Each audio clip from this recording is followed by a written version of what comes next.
She was a billionaire CEO who ran a company worth more than most people would earn in 1,000 lifetimes. And she was sitting on her kitchen floor at 2 a.m., crying into a bowl of cold instant noodles while a 6-year-old deaf girl slept on her couch because there was nowhere else to put her. 3 weeks earlier, Victoria Hayes had ended the only relationship that had ever made her feel like a real person. She sent the text, blocked the feelings, and told herself she was doing the right thing. She had no idea he was already on his way. Drop a comment with your city, and let's see how far this story travels. The rain had been falling on Seattle since noon, and by 7 in the evening it had settled into that particular kind of Pacific Northwest drizzle that doesn't soak you all at once, but instead works on you slowly, soaking through your jacket collar, running cold down the back of your neck, finding every gap in your defenses until you're thoroughly wet before you even realize it happened. Mason Reed stood outside the cafe for a few seconds longer than he needed to. He could see through the fogged glass that it was full inside. Friday night crowd, all warmth and noise. Couples sharing appetizers, groups of friends taking up corner booths. The kind of scene that doesn't mean anything when you're part of it, but hits differently when you're not. He pushed the door open and went inside. The hostess, a college-aged girl with paint-stained fingernails, looked up from behind the stand. "Just one tonight?" "Meeting someone," Mason said. "Name?" "Reed, table for 2. She scrolled her tablet, found it, and led him to a small table near the window. 2 chairs facing each other across a surface that wasn't quite big enough for everything a blind date required. The awkward rearranging of water glasses. The pretending to look at menus you're not reading because you're actually just trying to figure out if you made a mistake showing up at all. Mason sat down and put his phone on the table, screen up. No messages. I was 11 minutes early, which he'd done on purpose. He'd learned that about himself over the years. He needed the extra time to settle, to stop being whoever he was on the drive over and become whoever he needed to be in the room. 6 years of doing everything alone had made him efficient, but also, he knew, a little rigid. He worked better when he had time to adjust to new environments. The cafe was called Groundwork. He'd looked it up before coming. It had decent reviews, 4.2 on Yelp, praised for its pour-overs and its acoustic ceiling tiles that kept the noise from becoming unbearable. Someone in the reviews had called it the best place in Capitol Hill to have a conversation you're not sure you want to have. He thought that was either very clever or very depressing. He ordered a coffee, black, no room, and watched the door. His phone buzzed. Not the number he was waiting on. It was Danny. "Dad, did you lock the back door before you left because I can't find Biscuit?" Mason typed back fast. "Biscuit is in the laundry room. I put her in there so she wouldn't eat your homework again. Back door's locked.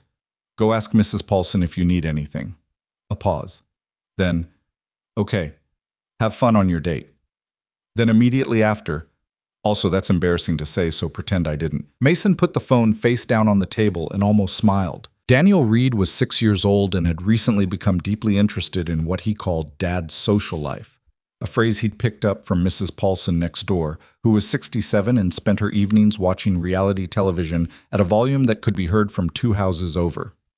Danny had come home 3 weeks ago and announced that Mrs. Paulson said Mason needed to put himself out there, and Mason had been too tired to explain why that was complicated. The blind date had been arranged by a woman named Claudette from accounting at the warehouse.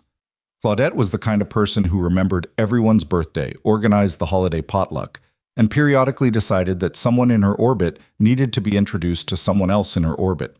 She'd cornered Mason in the break room on a Tuesday and told him about her friend Victoria. "She's sharp," Claudette had said, "like scary smart, runs her own company." "Claudette, she's also very normal. I know how that sounds. I just mean she's not, difficult." Mason had looked at her over his coffee cup. "She's been through some stuff," Claudette had added.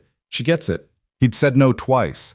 He'd said yes on the third ask, mostly because Claudette had started describing his current social life back to him in bullet point format while he was trying to eat a sandwich, and at some point it was easier to agree than to keep arguing about whether a person could be happy without romantic companionship. He didn't want to have that conversation, not at lunch. So here he was. He checked his watch, 7:22. She was supposed to be here at 7:15, not late enough to be a problem, just late enough to notice. He drank half his coffee and looked out the rain-streaked window at the street. A couple walked by sharing an umbrella, their shoulders pressed together. A man in a yellow raincoat walked a very unhappy-looking corgi. A delivery driver on a bicycle ran a yellow light and nearly clipped a rideshare pulling out from the curb. Regular Friday. Regular Seattle. He didn't know why he'd thought tonight would feel different from every other night he'd spent the last few years moving through. 7:27. He pulled out his phone again. Still nothing. He considered ordering food. He considered leaving. He ran a quick mental calculation. How long was a reasonable amount of time to wait for someone you'd never met before canceling the experiment entirely? And landed somewhere around 15 more minutes, maybe 20 if the coffee was still warm. He caught himself tapping his thumb against the table and stopped. This was why he didn't date. Not because he was broken or bitter or any of the things people assumed about widowers who didn't visibly move on fast enough. He dated infrequently because it made him aware of his own edges in a way that was exhausting. On a regular Tuesday, he knew exactly what he was. A warehouse manager, a father, a man who fixed things for a living and ate too many protein bars and had a dog named Biscuit who had a complicated relationship with homework. That was fine. That was manageable. On a first date, he became suddenly aware of everything he wasn't, and the inventory was long and not particularly uplifting. I was 32 years old. His truck had 160,000 miles on it and a crack in the windshield he kept meaning to fix. He owned 3 pairs of jeans and wore them in rotation. He'd gotten a college degree in construction management and then gotten married at 24, and then his wife had gotten sick when Danny was barely 8 months old. And by the time Mason was 26, he was a widower raising an infant and going to work in a warehouse because the hours were predictable and the predictability kept him sane. I wasn't tragic. He didn't think of himself as tragic. He was just a man who had been through something and come out the other side carrying a certain amount of weight. The way most people do if they've lived long enough. The weight wasn't invisible. He'd learned to carry it more evenly over the years, but it was there. He checked the door one more time. 7:31. He finished his coffee, signaled the server, decided he'd ask for the check. And then the front door of the cafe blew open like it had been shoved by something outside rather than pulled from within. And a woman came through it fast, holding the hand of a small girl, both of them damp from the rain, and the woman's hair had partially escaped whatever she'd had it pinned up in, and she was scanning the room with the expression of someone who had been running slightly late for the last 3 hours and had given up on pretending otherwise. Mason didn't move. The woman spotted the hostess, said something quick, and the hostess pointed toward his table. Their eyes met across the cafe. She looked not what he'd expected. Not that he'd expected anything specific, but there was something about her that registered immediately as slightly off from the image he'd built in his head based on Claudette's description. Claudette had said sharp and successful and put together, which had made him picture someone with that particular kind of confident polish that came from years of knowing you were the most capable person in any room you walked into. The woman crossing the cafe toward him looked like she'd had that quality as recently as this morning and had misplaced it somewhere around 6 p.m. She had dark hair, a gray wool coat that was nice but damp at the shoulders, and heels that were slightly impractical for rainy weather. The little girl beside her, dark-haired too, smaller, maybe 5 or 6, had her eyes fixed on Mason with an expression of serious evaluation that was immediately more focused than anything the woman was doing. "I'm so sorry," the woman said, reaching the table and not sitting down yet, like she hadn't decided whether she was staying. "I'm Victoria. I know I'm late. My sister had a... It doesn't matter. I'm here. And I know this is..." She glanced at the girl, then back at Mason. "Not what you were expecting." "Okay," Mason said. Victoria blinked. "Okay? I mean, you want to sit down?" She looked at the chair like she was weighing the decision. Then she sat. The girl climbed up onto the chair beside her without being asked, and immediately began examining the laminated menu with the same focused intensity she'd used to look at Mason. "This is Emma," Victoria said. "She's my niece. My sister was supposed to watch her tonight, and then there was a situation with my sisters. Honestly, I don't even want to explain it. Emma, this is..." Victoria stopped, looked at Mason. "I'm sorry, what's your name again?" "Claudette told you my name." "I know, it's been a very long day and I want to make sure I have it right." "Mason. Mason." She said it like she was filing it. "Emma, this is Mason." Emma looked up from the menu. She had large dark eyes and a small serious mouth, and she looked at Mason the way children sometimes look at adults. "They're not sure about yet, like the verdict was pending and would not be rushed." Then she set the menu down and made a gesture with her hands, quick and deliberate. Victoria watched and then turned back to Mason. She says, Victoria started but then stopped, because Mason had already answered, not in words. His hands moved, slower than Emma's, rougher, like someone reading from a phrasebook instead of fluent in the language, but unmistakably American Sign Language. Nice to meet you. Emma stared at him, then she looked at Victoria. She signed again, longer this time, and there was something in her face that had shifted. The evaluation wasn't gone, but it had changed quality, less wariness, something closer to interest. Victoria was watching Mason with an expression he couldn't quite read. She says, Victoria paused, and her voice did something complicated for a second. She says you have kind eyes. The table was quiet for a moment. Mason looked at Emma, who was watching him steadily, waiting to see what he did with that. Tell her thank you, he said. Victoria translated. Emma's serious mouth bent slightly at one corner, not quite a smile, but the structural precondition of one, and she went back to examining the menu. Victoria exhaled slowly, and Mason noticed her hands, which had been gripping the edge of the table, relax. I can go, she said, quieter now, more careful. I know this isn't... I didn't plan for her to be here. I tried to call Claudette, but she didn't pick up, and then I thought maybe I should just cancel. And then Emma specifically asked to come, because apparently she knew I was nervous and she wanted to... Victoria stopped herself. She wanted to check you out. I don't mind, Mason said. You don't have to be polite. I'm not being polite. I have a 6-year-old. This is... He glanced at Emma, who was now trying to flag down the server with an efficiency that suggested she'd done it before. Pretty normal.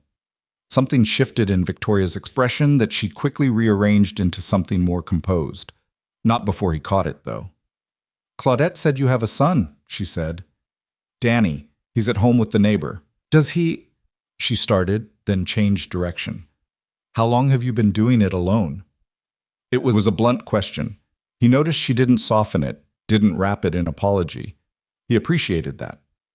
5 years, he said, since he was about 1. Victoria absorbed this. Didn't offer condolences, which he also appreciated. People who'd been through hard things themselves tended to skip the condolences. They knew they didn't help. What happened? She asked. Ovarian cancer. Pause. She was 25. Victoria said nothing for a second, then, I'm sorry. Yeah. The server arrived. Emma ordered hot chocolate using a combination of pointing and hand gestures and a confidence that suggested she'd navigated this particular obstacle many times before. Victoria ordered tea. Mason ordered another coffee. You know ASL, Victoria said when the server left. Not a question exactly, more like she was still processing it. Some. I took a class at the community center a few years ago because Danny had a friend in kindergarten who was hard of hearing and I wanted to be able to, I don't know, talk to him. Mason shrugged. Didn't stick past the basics. I'm pretty rough. Emma noticed. She corrected my sign for nice, Mason said. She did it very politely. Victoria looked at her niece, who was now reorganizing the condiment rack with an expression of absolute focus. She does that. She has very high standards. I picked up on that. She likes you, Victoria said, and then seemed mildly surprised to have said it. She's still deciding, Mason said. Victoria tilted her head slightly, and for the first time since she'd come through the door, he got a glimpse of what Claudette had been talking about, something quick and watchful in her eyes. A particular kind of intelligence that was always running slightly ahead of the conversation. You notice things, Victoria said. Occupational habit. I manage warehouse logistics. You have to track a lot of variables at once or things get lost. What kind of warehouse? Construction supply. Lumber, hardware, specialty fixtures. I manage inventory flow, receiving teams, delivery scheduling. He paused. It's not glamorous. I didn't say that. You're a tech CEO. I didn't say that either. Claudette told me. Victoria glanced at her tea. Claudette tells people a lot of things. She said you ran a billion-dollar company. Claudette has a very generous definition of billion. A small pause. It's closer to 700 million. Right, so basically nothing. Victoria looked at him sharply and then unexpectedly laughed. It was a short sound, a little rusty, like something that hadn't been used recently. It changed her face entirely. Emma looked up from the condiment rack, registered the laugh, and gave Mason a look of measured approval. They stayed 2 hours. It shouldn't have worked. The noise level of the cafe climbed steadily as the evening wore on, and Emma's presence meant the conversation kept stopping and starting. There were moments where Victoria was simultaneously trying to talk to Mason and translate something Emma was signing, and also prevent Emma from eating an entire dish of sugar packets, which Emma had apparently developed a strategy for that involved very gradual incremental movement of the dish toward her side of the table. Mason noticed and quietly moved the dish back to center without comment. Emma noticed that he noticed. She signed something at him directly, bypassing Victoria. "She says you have good reflexes," Victoria said. "Tell her I have a 6-year-old, Mason said. "It's survival." Emma grinned. Actually grinned this time. Full, sudden, undefended. The grin of a kid who'd decided you were all right. Victoria watched the exchange and got quiet for a second in a way that had nothing to do with conversation. Mason didn't push it. He'd learned something about people over the years, working in a warehouse environment where you had to manage personalities across shift changes and stress cycles and the particular brand of irritability that comes from physical labor in bad weather.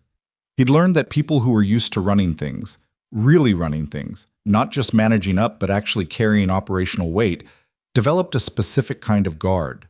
Not cruelty, not arrogance, not always. Just a kind of practiced distance, because the alternative was constant exposure, and you couldn't sustain that and still function. Victoria had it.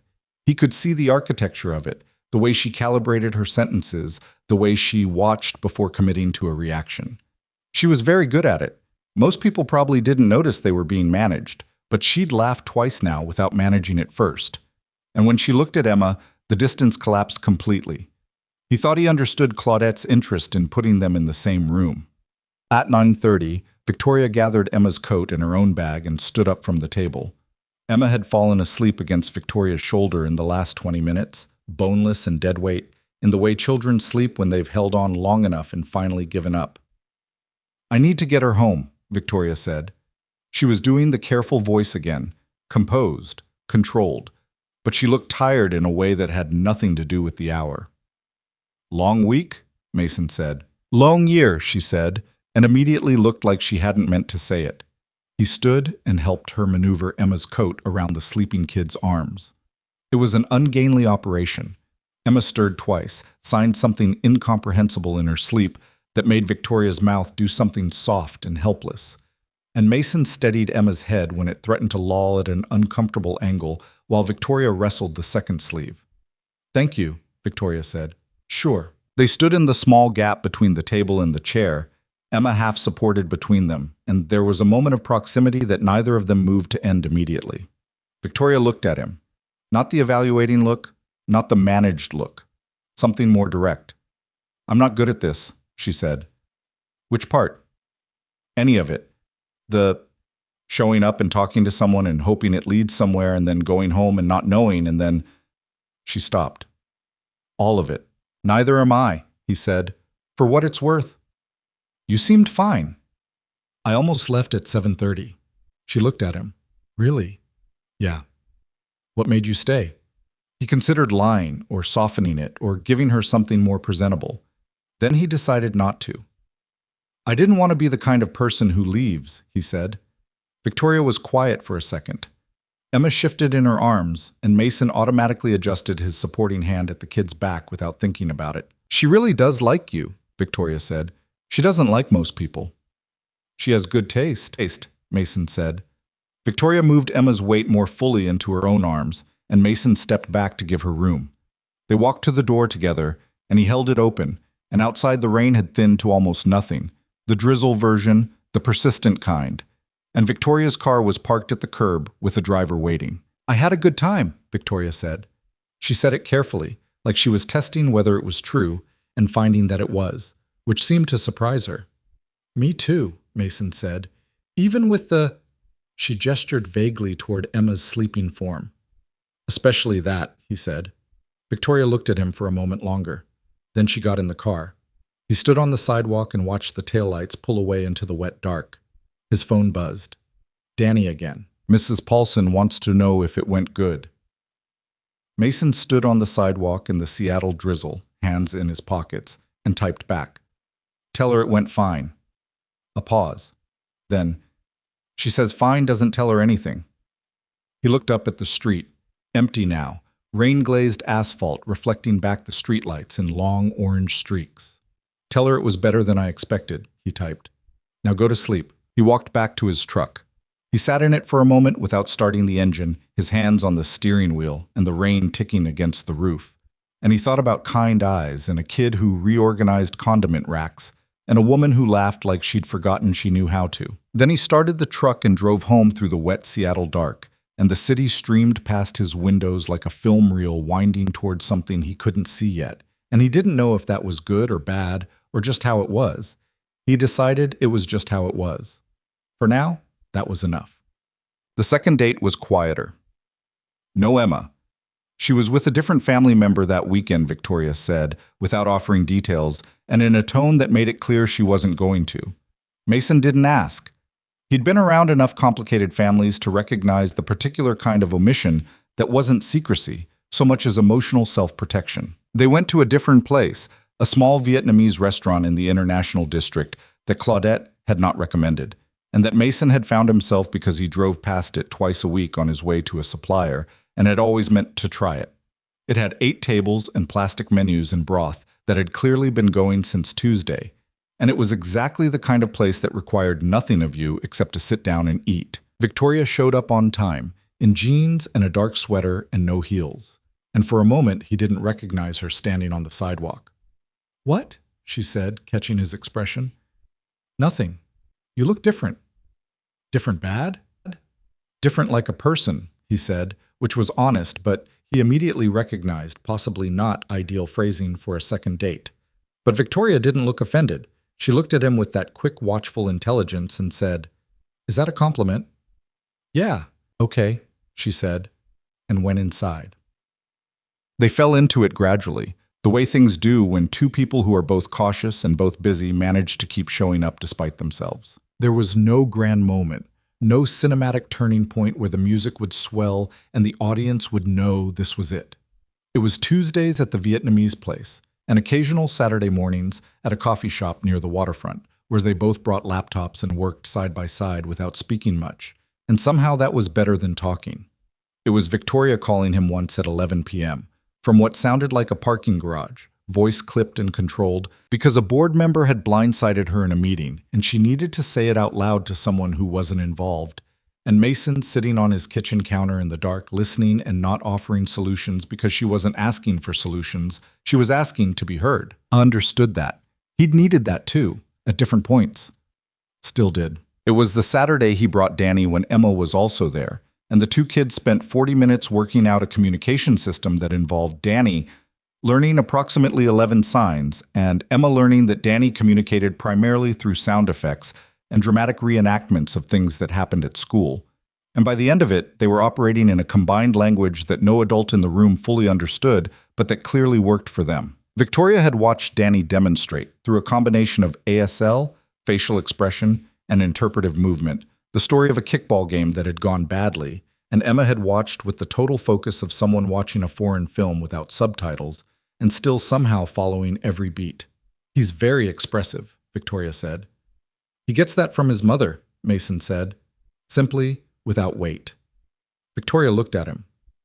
"Can I ask about her?" "Yeah." "What was she like?" He thought about it. Not performing the thinking, actually doing it, sorting through the things he could say, and finding the one that was truest. "She was loud," he said, in the best way. Like she was always a little more alive than everyone else in the room. It was exhausting and also great. He paused.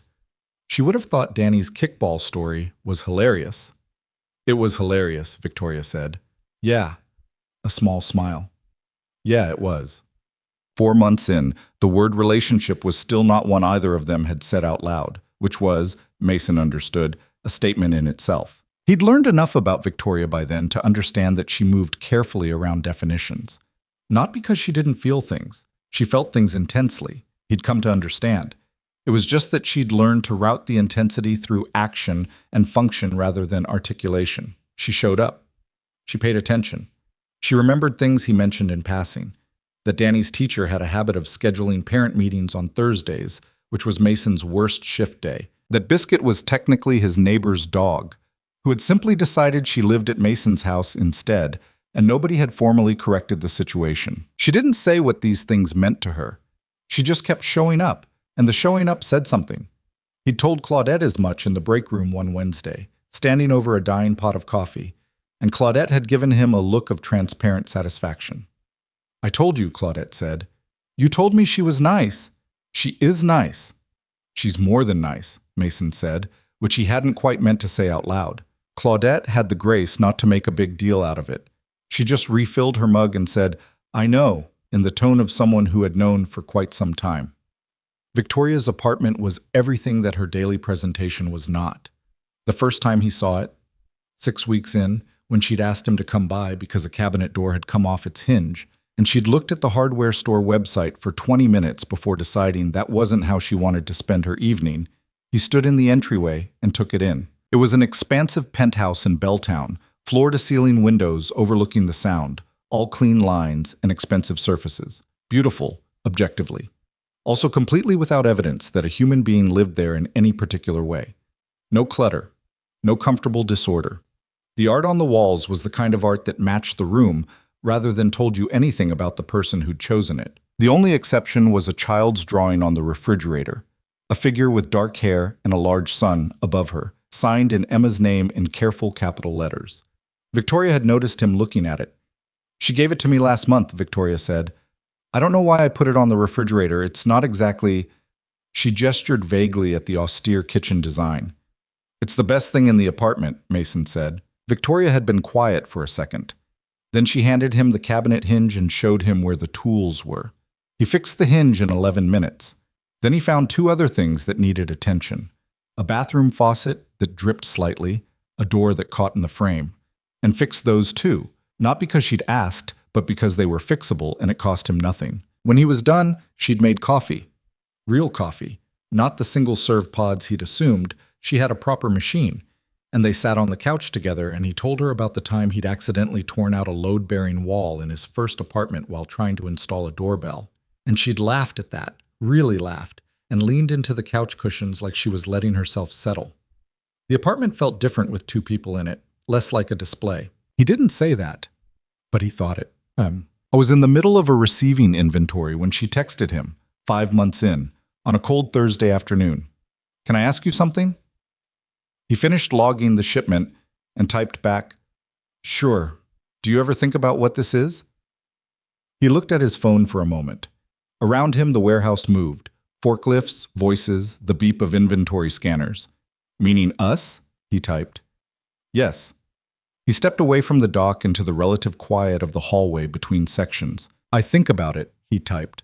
"I just don't know how to say it right."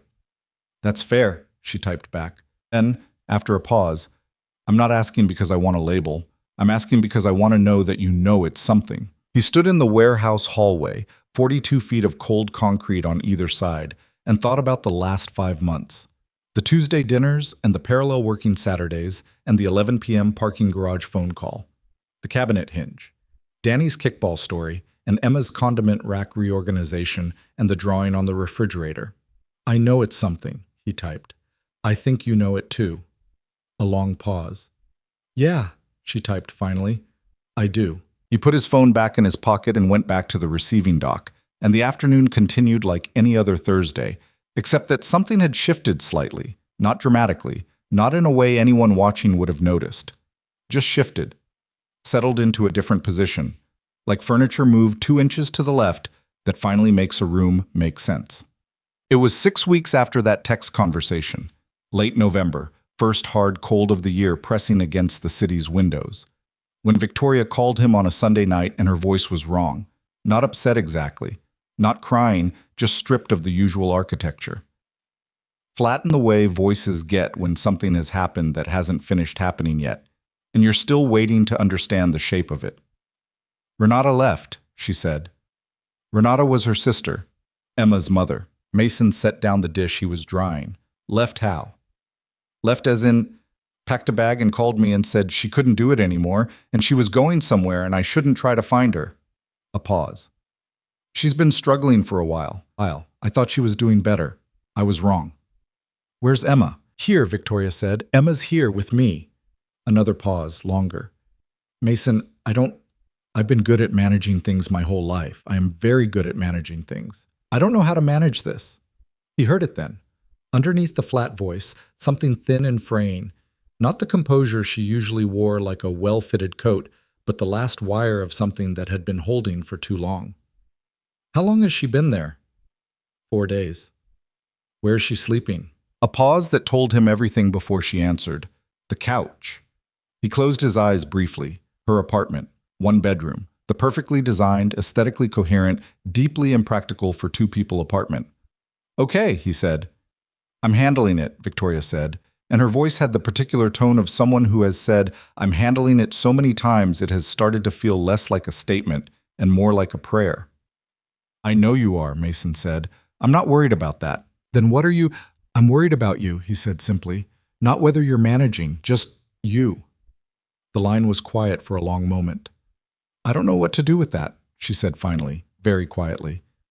You don't have to do anything with it, he said. I'm just telling you so you know. She didn't say anything else for a moment. He could hear faintly the sound of the city outside her windows, that distant ambient hum of Seattle at night. She asked for you today, Victoria said. Emma. She signed your name and pointed at the door. He picked the dish back up, finished drying it. I'll come by Tuesday, he said. You don't have to. I know, he said. Tuesday. He hung up and stood in his kitchen, the dish in his hand, the quiet house around him.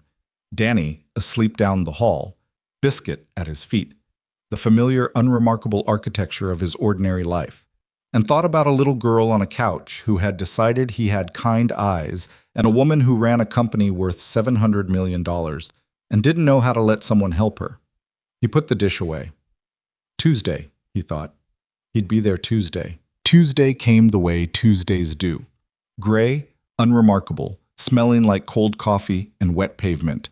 And Mason showed up at Victoria's building at 6:15 in the evening with Danny in the back seat and a bag of groceries from the Korean market on Pike that he'd stopped at on the way. The doorman, an older man named Gerald, who had a face built for skepticism, looked at Mason and looked at the grocery bag and looked at Danny, who was wearing a dinosaur backpack and had paint on his left ear from something that had apparently happened at school and not been fully explained.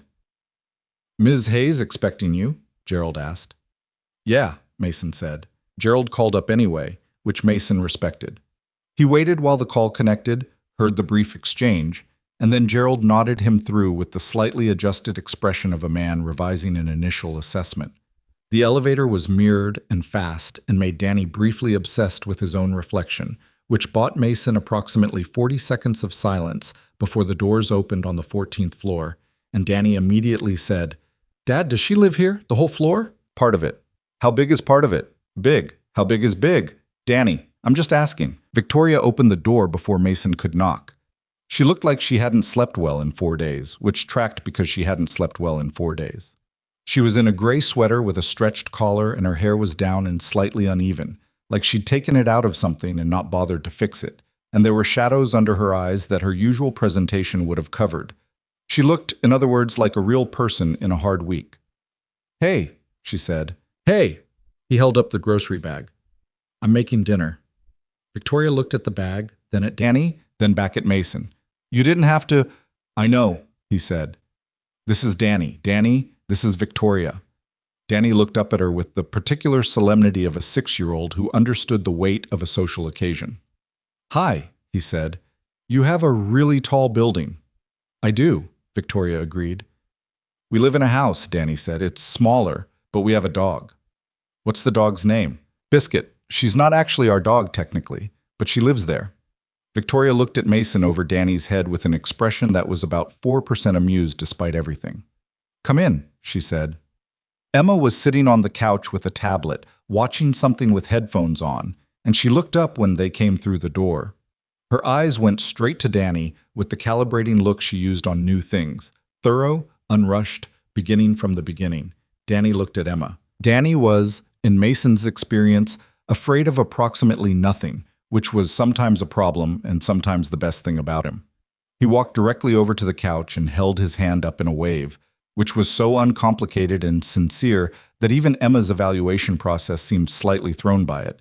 She waved back slowly. Danny sat down on the other end of the couch without asking, unzipped his dinosaur backpack, and produced a small battered notebook. He held it up so she could see the cover, a velociraptor, drawn in marker, with a speech bubble that said hello in Danny's handwriting. Emma stared at it, then she took her headphones off. Danny pointed to himself. Danny, he said, and then he signed it. One of the 11 signs he'd apparently internalized from their previous meeting, imperfect but recognizable. Emma pointed to herself and signed her name. Danny watched her hands with focused attention, like he was memorizing something. Then he tried it back. Got it wrong. Tried again. Emma watched him with an expression that had moved from evaluation into something closer to patience, the kind you extend to someone who is genuinely trying. She corrected him the same way she'd corrected Mason at the café, precise, unhurried, without condescension. Danny did it again, better this time. Emma gave him the small, serious nod of someone granting provisional approval. Mason stood in the entryway watching this and felt something in his chest do a complicated thing that he didn't have a word for. Come on, Victoria said quietly from beside him. I'll show you the kitchen. The kitchen was, like the rest of the apartment, expensive and underused. The counters were clear and cold. The pots hanging above the island were spotless in the way things are when they've been used rarely and cleaned carefully. There was a bottle of wine open on the counter and a glass beside it that was about a third full, and Victoria picked up the glass when she came in and held it with both hands like she was warming them. How are you actually doing? Mason said. Not a question, the way he said it. More like an opening. Victoria leaned against the counter. I've been going to bed at 2 and waking up at 5, and in between, I'm mostly just lying there running through the legal guardianship process in my head and thinking about whether Emma's therapist should know about Renata before the next appointment. Does she have an appointment coming up? Thursday. Victoria drank from the glass. Emma knows her mother is gone. We've talked about it. She was very calm about it in a way that I think means she's not actually calm about it, and is doing the thing where she holds it until she's alone, which she must have learned from watching me, which is its own kind of terrible thing to realize about yourself. Mason was already unpacking the grocery bag. Onions, garlic, a piece of ginger, 2 chicken thighs, rice, a container of stock. Simple food.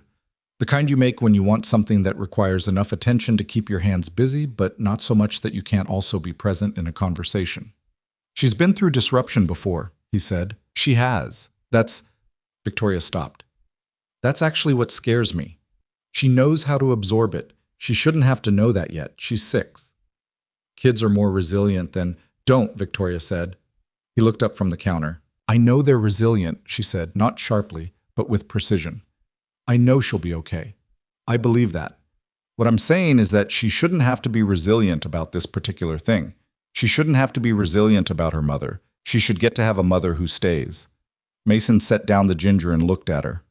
You're right, he said. I know I'm right. She rubbed her eyes. Sorry. I'm not angry at you. I know. I've had this conversation 7 times this week. With my assistant, with my attorney, with 2 different board members who somehow heard about the situation, with my therapist, with Claudette. Claudette called you? Claudette calls everyone. A small pause. She's very good at it. I was annoyed and then I was grateful, which is apparently how Claudette works. Yeah, he said. That's exactly how she works. He found a pan, found oil, set it on the stove. The domestic routine of it was deliberately simple, not because he was performing ease, but because he genuinely found the physical process of cooking grounding, had since Danny was small, when standing in the kitchen doing something with his hands had been one of the few ways to make the nights feel manageable. She asked about her mom today, Victoria said. Emma.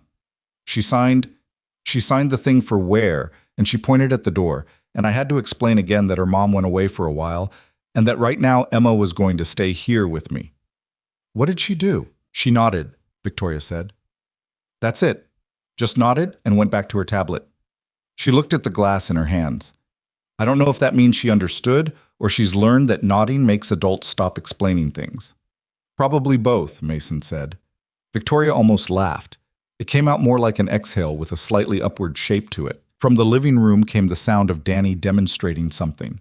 A sound effect, possibly dinosaur-related, followed by Emma's laugh, which was a low, soft sound that Mason had learned was quieter than most kids' laughs, produced differently.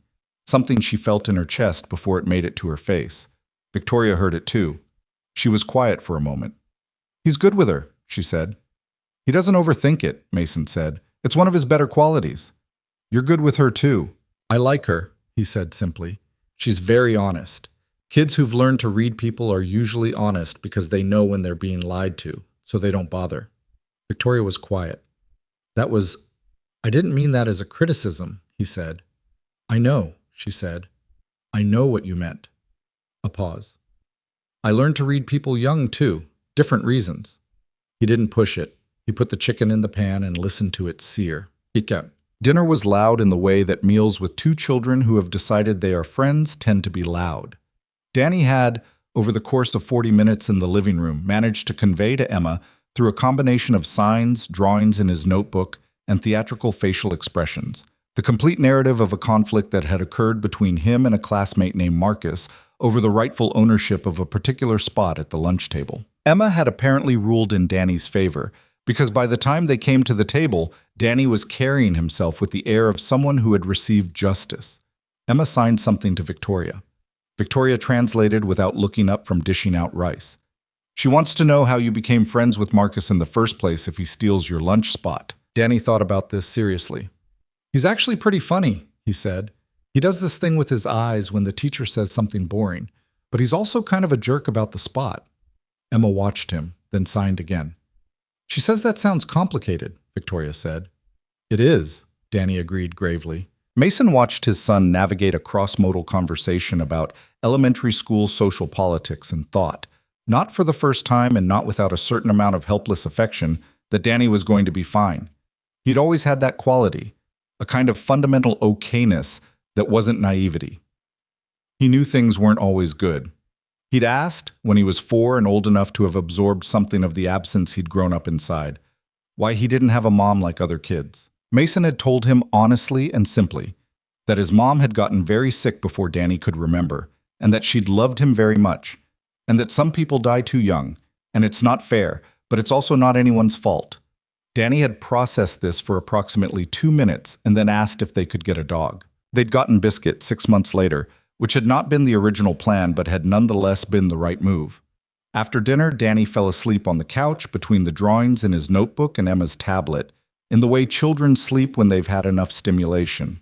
Sudden, complete, non-negotiable.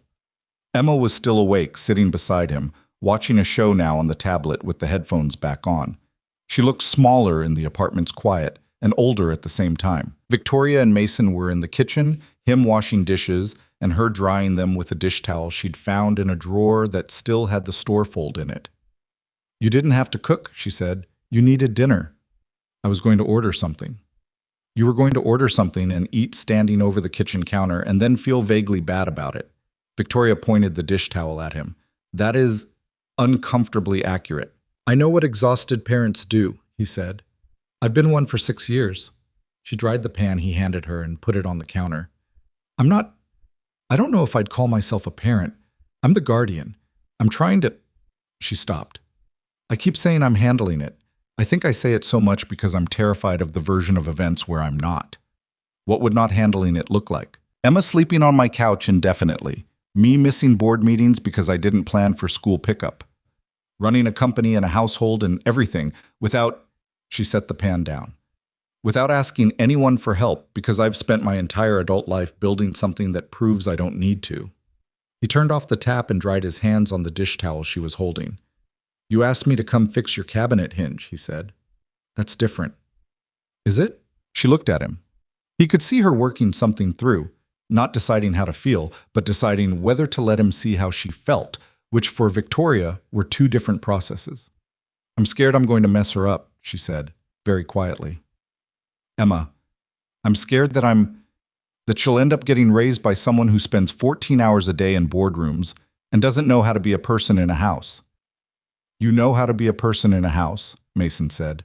I have a drawing on my refrigerator and no furniture that's comfortable for a child to sit on.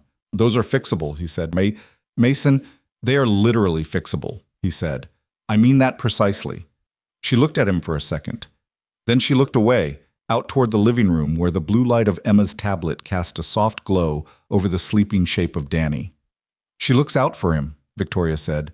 Even asleep, she keeps looking over at him. She's paying attention, Mason said. She always is. They stood in the kitchen, not quite touching, the silence between them the kind that has company in it rather than absence. The next several weeks moved the way complex things move when no single part is in crisis, but the whole system is under continuous low-grade strain. Victoria hired a part-time caregiver for Emma, a quiet, competent woman named Sylvia, who had worked with deaf children for 11 years and who Emma evaluated for exactly 1 week before granting full approval. Legal guardianship paperwork moved through its bureaucratic channels with the specific sluggishness of processes that can't be hurried no matter how much money you have or how capable your attorney is. Emma started at a new school. A good one. A program in Capitol Hill with strong ASL support and small classes. Victoria had researched it at 2 in the morning for 2 consecutive nights, sitting at her kitchen island with 4 browser tabs open and a notepad full of cross-referenced questions. Mason knew this because she had texted him at 2:17 on the second night. Do you think the student-to-interpreter ratio matters more than the peer-signing fluency environment? He'd been asleep. He saw the text at 6 a.m., lying in bed, and typed back, I think you've been awake too long. Go to sleep. Both things matter. You'll visit the school and you'll know. She texted back 3 minutes later. I hate that you're right. Go to sleep, Victoria. Fine. She went to the school visit. She came back and told him about it in a rush of specific observations. The interpreter who signed too fast during the classroom demo. The teacher who crouched down when talking to Emma instead of standing over her. The way the playground was arranged so a deaf child could see all of it from the central point without being in a blind spot. She's going to be fine there, Victoria said. I could tell immediately. She warmed up to the teacher in 4 minutes. Emma doesn't warm up to people in 4 minutes. She warmed up to Danny in about 40, Mason said, which is record speed for Emma. Victoria paused. She asked about Danny again, by the way. She signed his name and did the thing where she tilts her head like a question. What did you tell her? I said he'd come over again. She seemed satisfied with that. I'll bring him Saturday, he said. You don't have to keep Saturday, he said. She stopped arguing about it. He noticed she'd started stopping sooner each time. December arrived without ceremony, which was typical of Seattle. The city didn't go in for dramatic seasonal transitions. It moved from cool and gray to cold and gray with a certain commitment to continuity. It rained in the specific way it always rained. The waterfront got its Christmas lights up, and the Pike Place market got busier, and Mason's warehouse got slammed with end-of-year inventory and construction supply orders from every contractor trying to close out the fiscal year. And he worked 6-day weeks for 3 weeks straight and was tired in a way that lived in his lower back and behind his eyes. Victoria's company was in its own year-end crunch. Her product, a SaaS platform for mid-sized logistics companies, which Mason had asked her to explain twice and understood about 60% of each time, was pushing a major update in Q1, which meant December was the planning and panic month.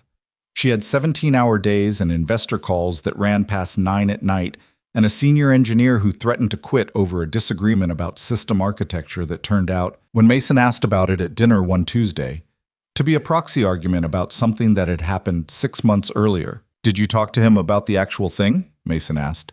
I talked to him about the architecture disagreement. But not the actual thing, Victoria looked at her soup. I'm better at architecture disagreements. I know, he said, but you're going to lose him over the actual thing. She went back to the office the next day and had a different conversation. The engineer didn't quit. She called Mason that evening and said, You're annoying when you're right, and he'd said, I know, and she'd laughed. And the call lasted another 40 minutes after that, talking about nothing particularly important, which was its own kind of thing. It was the second week of December when he first understood how much weight Victoria had been carrying about her sister. They'd been talking about Renata in fragments, pieces offered carefully, in the margins of other conversations, the way you carry something heavy by putting it down only briefly and in small increments. Mason had understood from what she'd given him that the sister situation was complicated by addiction and by a long history of crises that Victoria had managed from the sideline, trying to be the stable one, the capable one, the one who held the frame together while other things fell apart inside it. What he hadn't fully understood was the guilt. Emma was asleep. She'd been at Victoria's for a month and a half now, and she'd moved from the couch to an air mattress in the bedroom corner, which wasn't ideal but was better. and Victoria had gotten her a real pillow and a comforter with foxes on it that Emma had chosen, and which she appeared to sleep with genuine contentment. Danny was on the couch, zonked out after an evening that had involved a paper towel roll sword fight that Mason had supervised with mild concern and ultimately allowed because both kids were laughing and no one was going to lose an eye. Victoria and Mason were sitting on the floor of the kitchen. The kitchen floor, which was not where you'd expect two adults to be having a conversation. But the stools at the island were uncomfortable for long sitting, and neither of them had wanted to go to the couch, where Danny was asleep, or the bedroom, where Emma was. The floor was wide and cold, and the lights were low, and it was somehow the right place. Victoria had a glass of wine. Mason had water. They'd been talking for a while about nothing in particular, and then, without a visible transition, Victoria said, "I should have done something sooner." About Renata? About all of it. The pattern was, I watched it for years. The instability, the relationships, I kept thinking she was almost to the other side of it. I kept thinking the next thing would be the last hard thing. She looked at the wine glass. I gave her money I shouldn't have given her, and I covered for her in situations I shouldn't have covered for, and I told myself it was helping, and I think I knew the whole time it wasn't. "You were trying to keep the family together," Mason said. "I was trying to fix something that wasn't mine to fix," she said. "I know that now. I've known it for a while." A pause. "Emma paid for it. Emma's the one who lived in the middle of all of it and absorbed all of it and learned how to be calm when things were falling apart because she'd had enough practice." Mason was quiet, which was, he knew, the right thing to be. This wasn't the kind of thing that wanted a response. It wanted space. "I don't know where Renata is," Victoria continued, her voice staying even by effort. "She called twice in the first week, from a number I didn't recognize. I didn't call back. My therapist thinks that was the right choice. I think it was the right choice. I also think about those 2 calls every single day and wonder if if I made it because it was right or because I was angry." "Probably both," Mason said. She looked at him. It was the same thing he'd said about Emma and the nodding, weeks ago, and she seemed to register the echo of it. "I spend a lot of time not knowing if I'm doing things for the right reasons," she said. "Most people do," he said. "The people who are always sure they're doing it for the right reasons are the ones I don't trust." She set the wine glass down on the kitchen floor between them. "I'm good at being decisive," she said. "I'm good at having a strategy and executing it. I'm good at being the most prepared person in the room.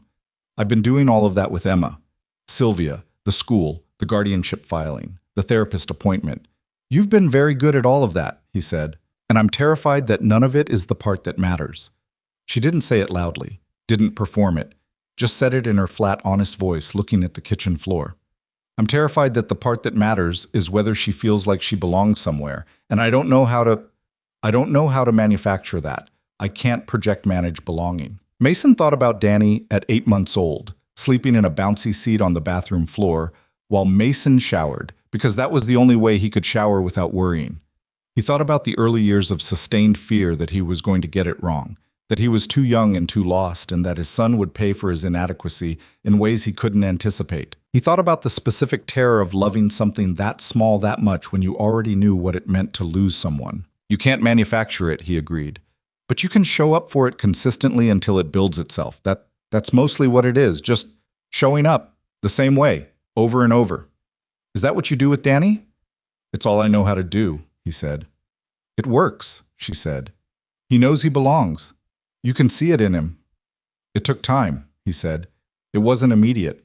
Some days it's still—" He stopped.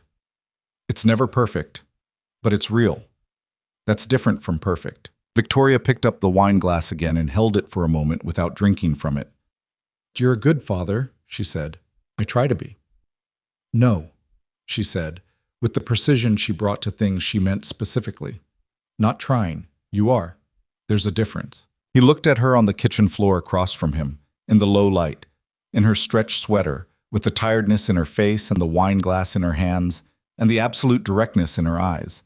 And he thought about the cafe in the rain, and Emma's first slow wave, and all the Tuesdays and the parking garage phone call, and the 11 signs his son had memorized because he wanted to be understood by a small girl he'd just met.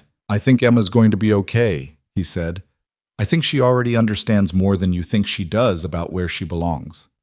"How do you know?" Because she keeps watching the door when I'm not here, he said. Sylvia told me. She signs my name and points at the door. A pause. Danny does the same thing with you, for what it's worth. Victoria looked at him. He asked me last week if you were coming to his school concert, Mason said. The winter concert? That's... She stopped. That's in 2 weeks. I know. Were you going to tell me? I'm telling you now, he said. She was quiet for a moment. I want to come, she said carefully, like she was testing whether she was allowed to want it. I know, he said. That's why I'm telling you. She looked at him for a long second with something in her face that she didn't rearrange this time. Let it sit there, visible, the unmanaged version of something. Gratitude and exhaustion, and something underneath both of those that was older and more complicated. Then she leaned over and rested her head against his shoulder. He stayed very still for a moment. Then he shifted slightly to make it easier, the way you adjust when you're holding weight and want to hold it better. I'm very tired, she said. I know. I'm not usually... I know, he said. It's okay. Outside, the city did what the city always did. Moved and hummed and rained, indifferent and continuous. And the kitchen was warm, and the 2 kids were asleep, and the apartment felt, for the first time since Mason had first walked into it, and noticed the refrigerator drawing among all that austere emptiness, like a place where someone actually lived. Neither of them moved for a while. That was the right thing to do, so they did it. The winter concert was in the gymnasium of Danny's school, which was decorated with construction paper snowflakes, and a banner that read Season Celebration in alternating green and red letters by someone who had run out of one color midway through and improvised. The chairs were the folding kind, arranged in rows, and the acoustics were whatever the opposite of the cafe's acoustic ceiling tiles produced, every sound bouncing cheerfully off every surface and arriving at the ear having picked up company along the way. Victoria sat next to Mason in the 3rd row, with Emma on her other side and a program in her hand that she'd been reading with genuine attention. He's in the 2nd group, Mason said. The one doing Winter Wonderland? He's been practicing it for 2 weeks. He knows all the words. He's also added what he calls improvements to the arrangement that his teacher doesn't know about. Victoria looked at him. Should we be worried? Possibly, Mason said, but probably entertaining either way. Emma was watching the stage with full focus. She couldn't hear the music, not fully, but she'd come because Danny had asked her to through a text conversation that had apparently taken 20 minutes and involved several voice memo attempts from Danny and several video replies from Emma and a final negotiation conducted through Victoria as interpreter. The terms were that Emma would come and Danny would also learn to sign Winter Wonderland in addition to performing it verbally, which he had apparently agreed to without hesitation. Did he actually learn it? Victoria said. He watched a YouTube tutorial 4 times last night, Mason said. I don't know how accurate it is. Emma will correct him. That's what I told him. He said, and I quote, good, she's better at it than me anyway. Victoria turned to look at him, and she was smiling, actually smiling, not the managed version, not the social one, the real one that changed the architecture of her face entirely. He looked back at her in the folding chair in the gymnasium, full of construction paper snowflakes, and thought, there it is. Not a conclusion, not an ending, just a recognition. A moment of seeing clearly what had been building itself quietly in the background of all the Tuesdays and Saturdays and kitchen floor conversations. He didn't say anything about it. It didn't need to be said.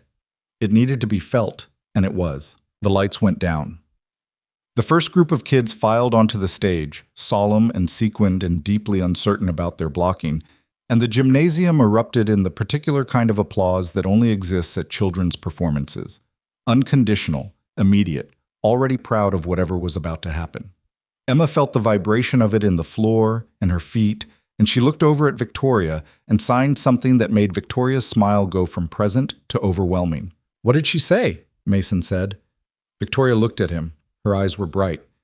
She said, this feels like family, Victoria said. He nodded. Because it did. January in Seattle was the kind of month that made you understand why people left. Not dramatically, it didn't announce itself. It just settled in, low and permanent, a sky the color of old concrete pressing down on everything beneath it. The rain wasn't even interesting rain. It was the administrative kind, the kind that existed simply to confirm that warmth was a thing that happened elsewhere. Mason drove through it every morning to the warehouse, where the post-holiday inventory correction was in full swing, and everyone on his receiving team was tired and slightly irritable in the specific way of people who'd taken 4 days off and returned to discover that the work had not taken 4 days off with them. He worked 8 to 6, most days longer, and came home to Danny's homework and Biscuit's complicated emotional needs and the particular kind of bone-deep fatigue that comes from being the only adult in a household. He and Victoria talked most evenings. Not long calls, 15, 20 minutes, sometimes less. She was deep in Q1 prep, the kind of operational intensity that meant her days started at 7 and rarely ended before 10, and she carried the exhaustion in her voice even when she was trying not to. But she called. He called. They traded the small inventory of each day like it was a reasonable thing to do, which it was, and which Mason had started to depend on in a way he didn't examine too closely because examining it would require naming it, and he wasn't quite ready for that. Emma had started at the new school. The first week had been hard. Victoria had texted him at noon on the third day, just, "She cried this morning, first time since Renata left." He'd texted back, "That's actually good.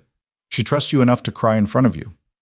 A pause, then from Victoria, "My therapist said the same thing, and then, I hate that I needed 2 people to tell me before I believed it." By the end of the second week, Emma had identified one other signing student in her class, a boy named Carlos, who was hearing but had a deaf older brother and signed with the natural fluency of someone who'd been doing it since before he could walk.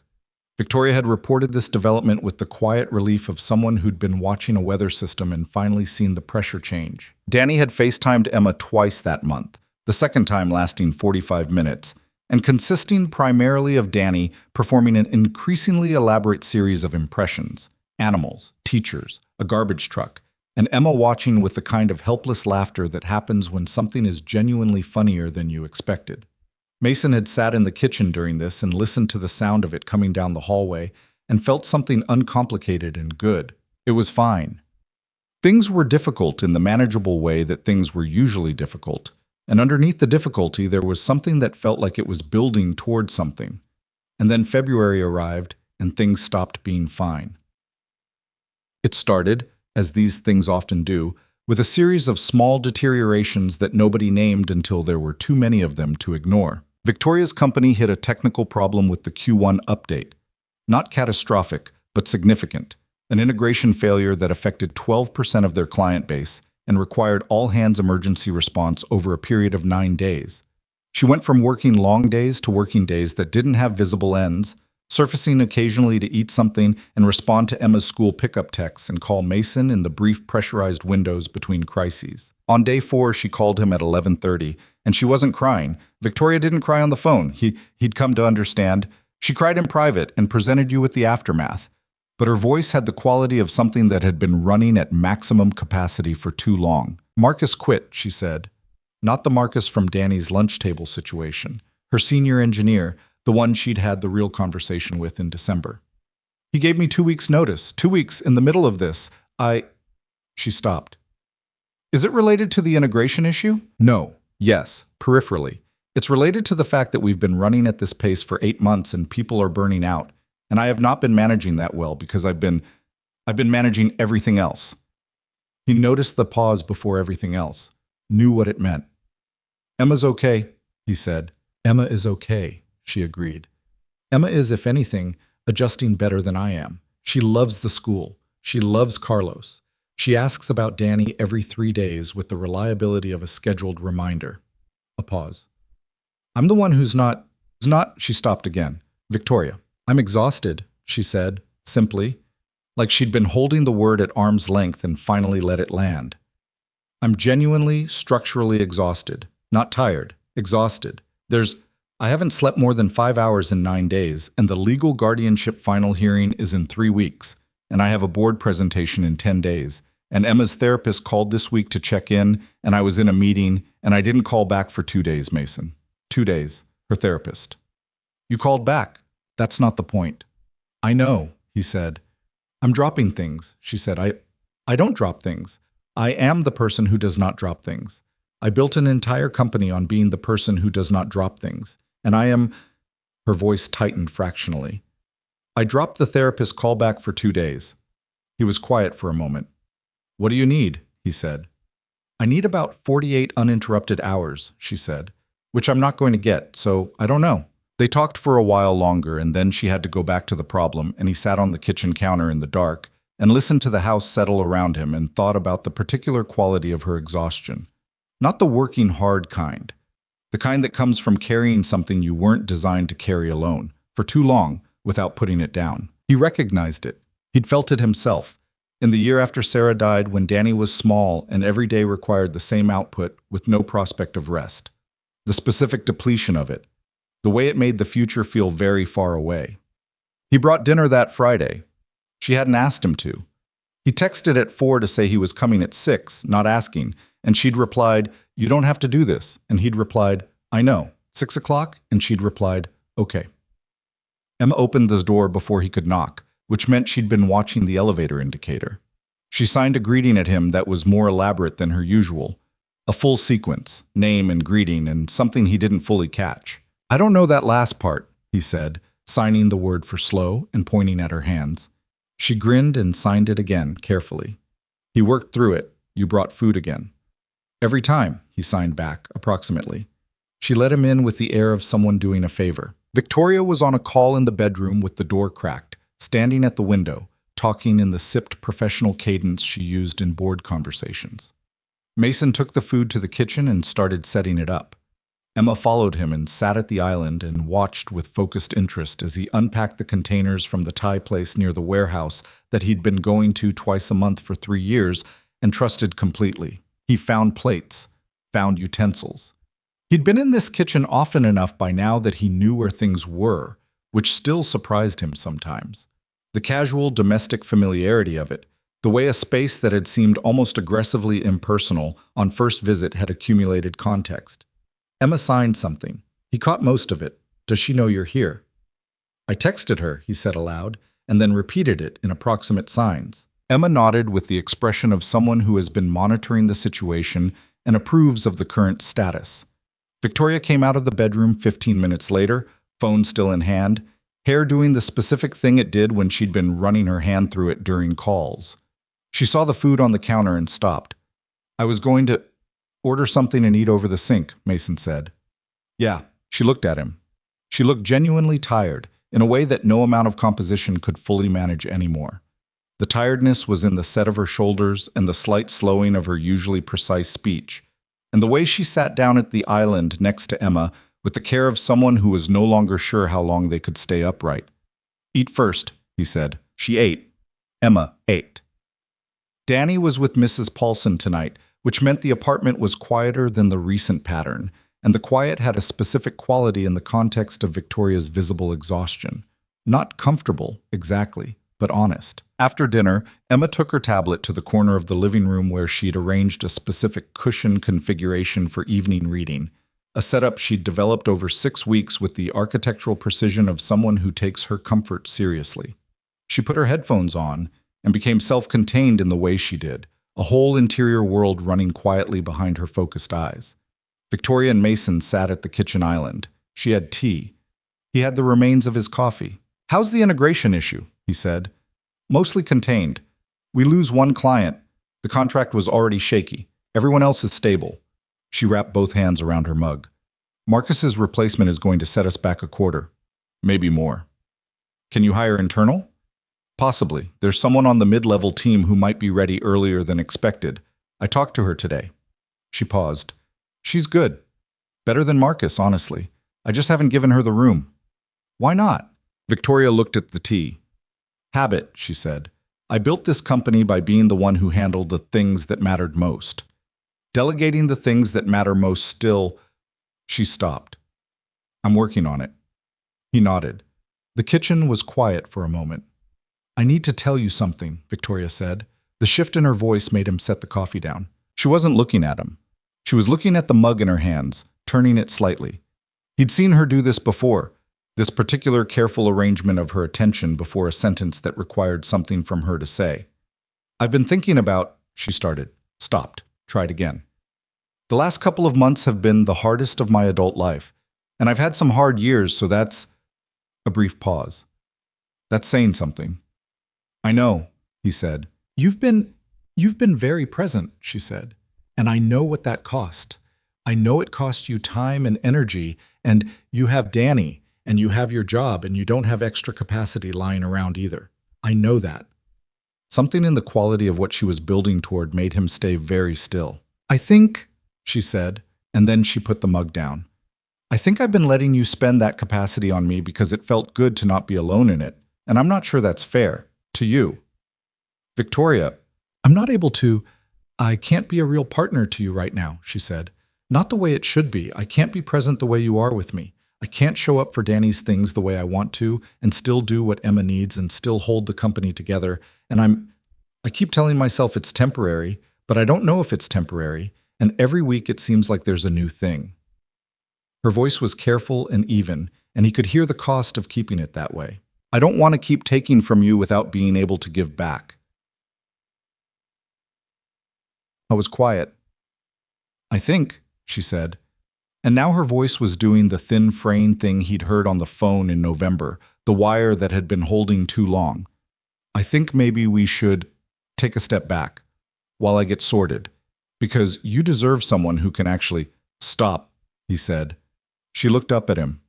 He wasn't angry. He wasn't performing calm either.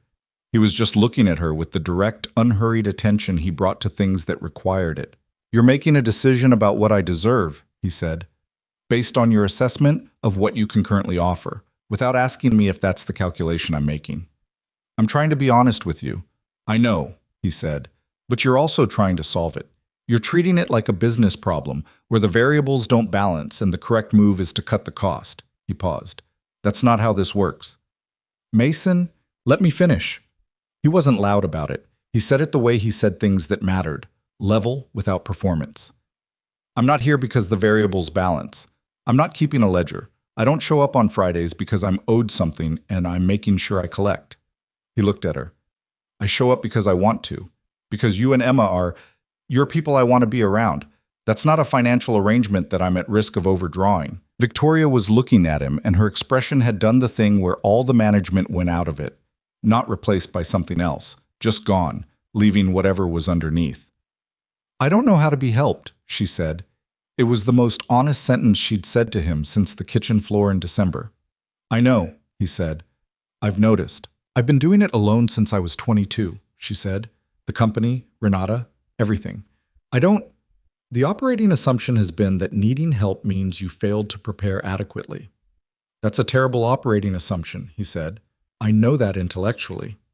Yeah, well, he said. You're going to have to work it down from intellectual to functional. That takes time. She looked at him. Something moved through her face. Not the laugh, but the precondition of it, the structural possibility. Are you always like this? She said.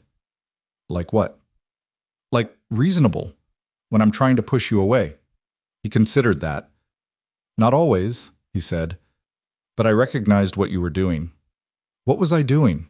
Ending it before something ends it for you, he said. Getting out before you're in deep enough to lose. You've done it before. Not with me. With other things. You close the position before the market turns. The silence that followed was the kind that lands on a room when something true has been said in it. Victoria looked at the countertop for a long moment. Then she said quietly, She asked me last week if you were going to keep coming here. Emma? She signed. She signed Mason, and she signed Stop. And she looked at me like she was asking a question she wasn't sure she wanted answered. A pause. I told her you'd be back Tuesday. He was quiet. I don't want to tell her something and then have it not be true, Victoria said. Then don't tell her I'm stopping, he said. Because I'm not. She looked at him for a long moment. The kitchen was quiet. Emma was in the living room in her cushion configuration, settled and absorbed. Outside, the city moved through its cold January dark.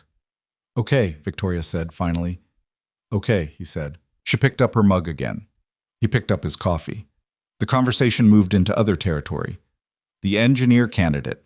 Danny's upcoming class project that required a parent-submitted biography that Mason had been avoiding writing. A documentary about ocean topography that Emma had apparently watched 4 times in the past week, and would, Mason suspected, eventually want to discuss at length through Victoria's translation. Normal things. The weave of an ordinary evening. But underneath it, something had shifted. Or rather, Something that had been quietly there for months had been named and tested and held up to the light and found to be what it was. Not perfect, not simple, not balanced in any clean or symmetrical way, but real. Solidly, stubbornly real. He drove home at 10:30 through the wet, cold streets, and he almost made it back without incident. The incident was a phone call, coming in at the red light 3 blocks from his house. Number he didn't recognize. He almost didn't pick up, but something made him. "Is this Mason Reed?" A woman's voice, professional, slightly clipped. "Yeah, my name is Ellen Cho. I'm an attorney.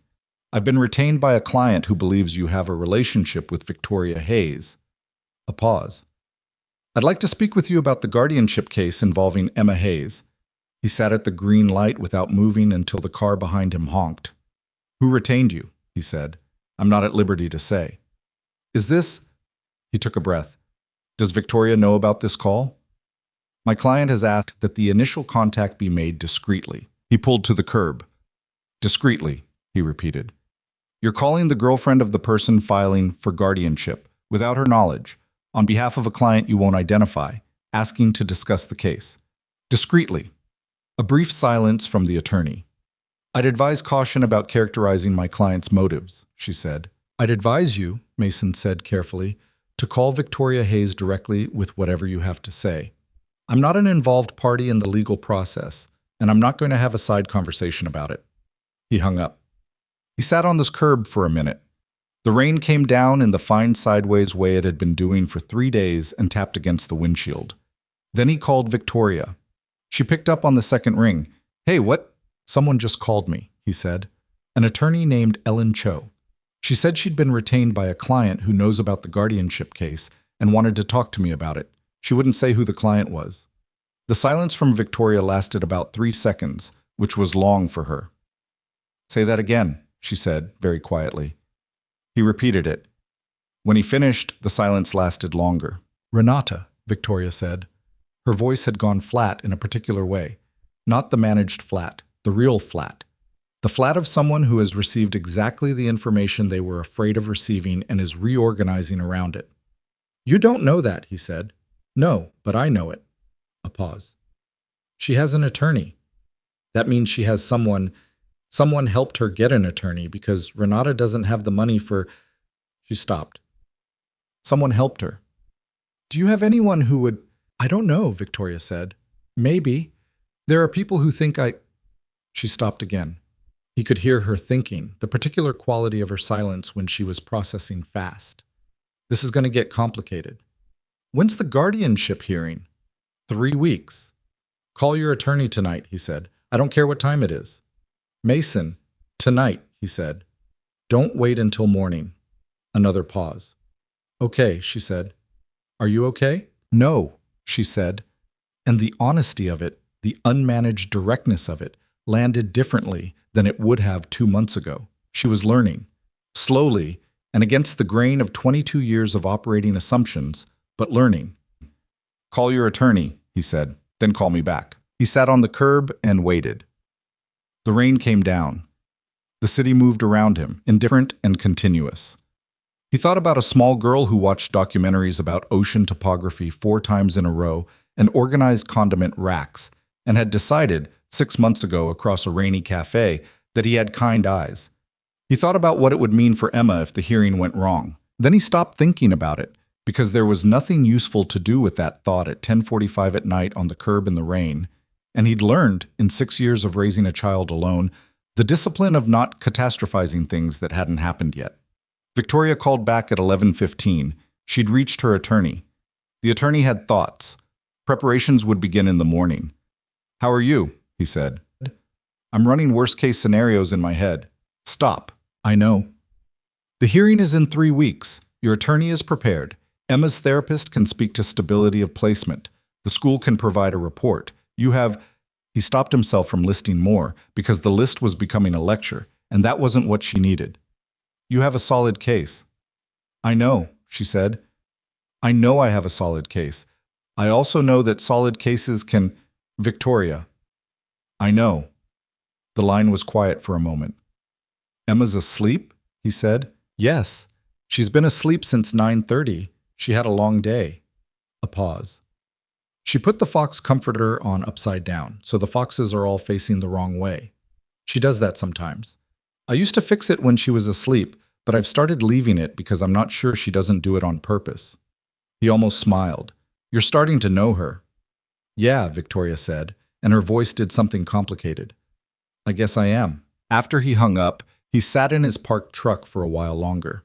The rain had eased slightly, moved into the fine mist register that was more mood than weather. I was already thinking about the next 3 weeks and what they were going to require. He was already composing the conversation he needed to have with his supervisor about scheduling flexibility. He was already, without having been asked, mentally running the logistics of being more available during the hearing period, not to take anything over, not to manage what wasn't his to manage, but to be a steady presence in the periphery of something that was going to be hard and needed whatever steadiness was available. I wasn't doing it because he'd worked out that it was the right thing to do. He was doing it because it was the only option he was considering, which was a different thing, and probably more honest. The 3 weeks leading to the guardianship hearing were, in Mason's assessment, the kind of period that defines things. Not through any single dramatic event, but through accumulation. The small daily choices about where you put your energy and what you prioritize and who you show up for when showing up is inconvenient. He rearranged his shift coverage at the warehouse.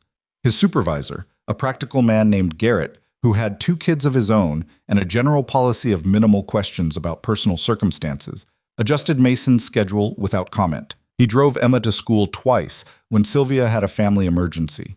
He sat in waiting rooms with Victoria before 2 of her attorney meetings. Not going in, just being in the waiting room, reading warehouse supply invoices on his phone while she prepared, which was unglamorous and also, he knew, the correct thing to do. Danny wrote Emma a card. He worked on it for 2 days, consulting a sign language reference book he'd borrowed from the school library. The card had a drawing of 2 kids and a dog that Danny identified as Biscuit, despite bearing no particular resemblance to Biscuit, and a sentence in both printed English and hand-drawn signs that said, roughly, "You are my friend. Everything will be okay." The ASL was imperfect. Emma received it with the expression of someone who has been given something that is crooked and sincere and therefore worth more than something perfect. Victoria watched Emma read the card and then walked into the kitchen and stood at the counter for a moment with her back to the room. Mason followed her and didn't say anything. She turned around after a minute with her eyes red but her jaw set, which was her particular combination. "He made that for her," she said. "Yeah. He's 6 years old and he made her an ASL card." "He's a good kid," Mason said. "He is," she said.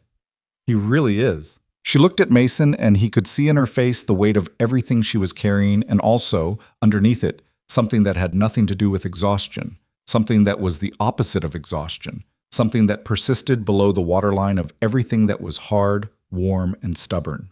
He knew what it was. He'd been carrying the same thing for a while. Neither of them said it. It wasn't the moment. Not with the hearing 12 days away, and the legal complexity and the exhaustion and the operational chaos of both their lives pressing in from every direction. But it was there. It had been there for some time, and both of them knew the other one knew it, which was, in its own quiet way, enough. The morning Victoria sent the text, Mason was standing in the warehouse at his receiving station. It was a Wednesday, ordinary gray mid-February. He'd been there since 7, working through a backlog of deferred inventory checks that had piled up during the scheduling adjustments of the previous 2 weeks. His phone was in his jacket pocket. It buzzed at 9:43, and he checked it between 2 incoming pallets. The text was short.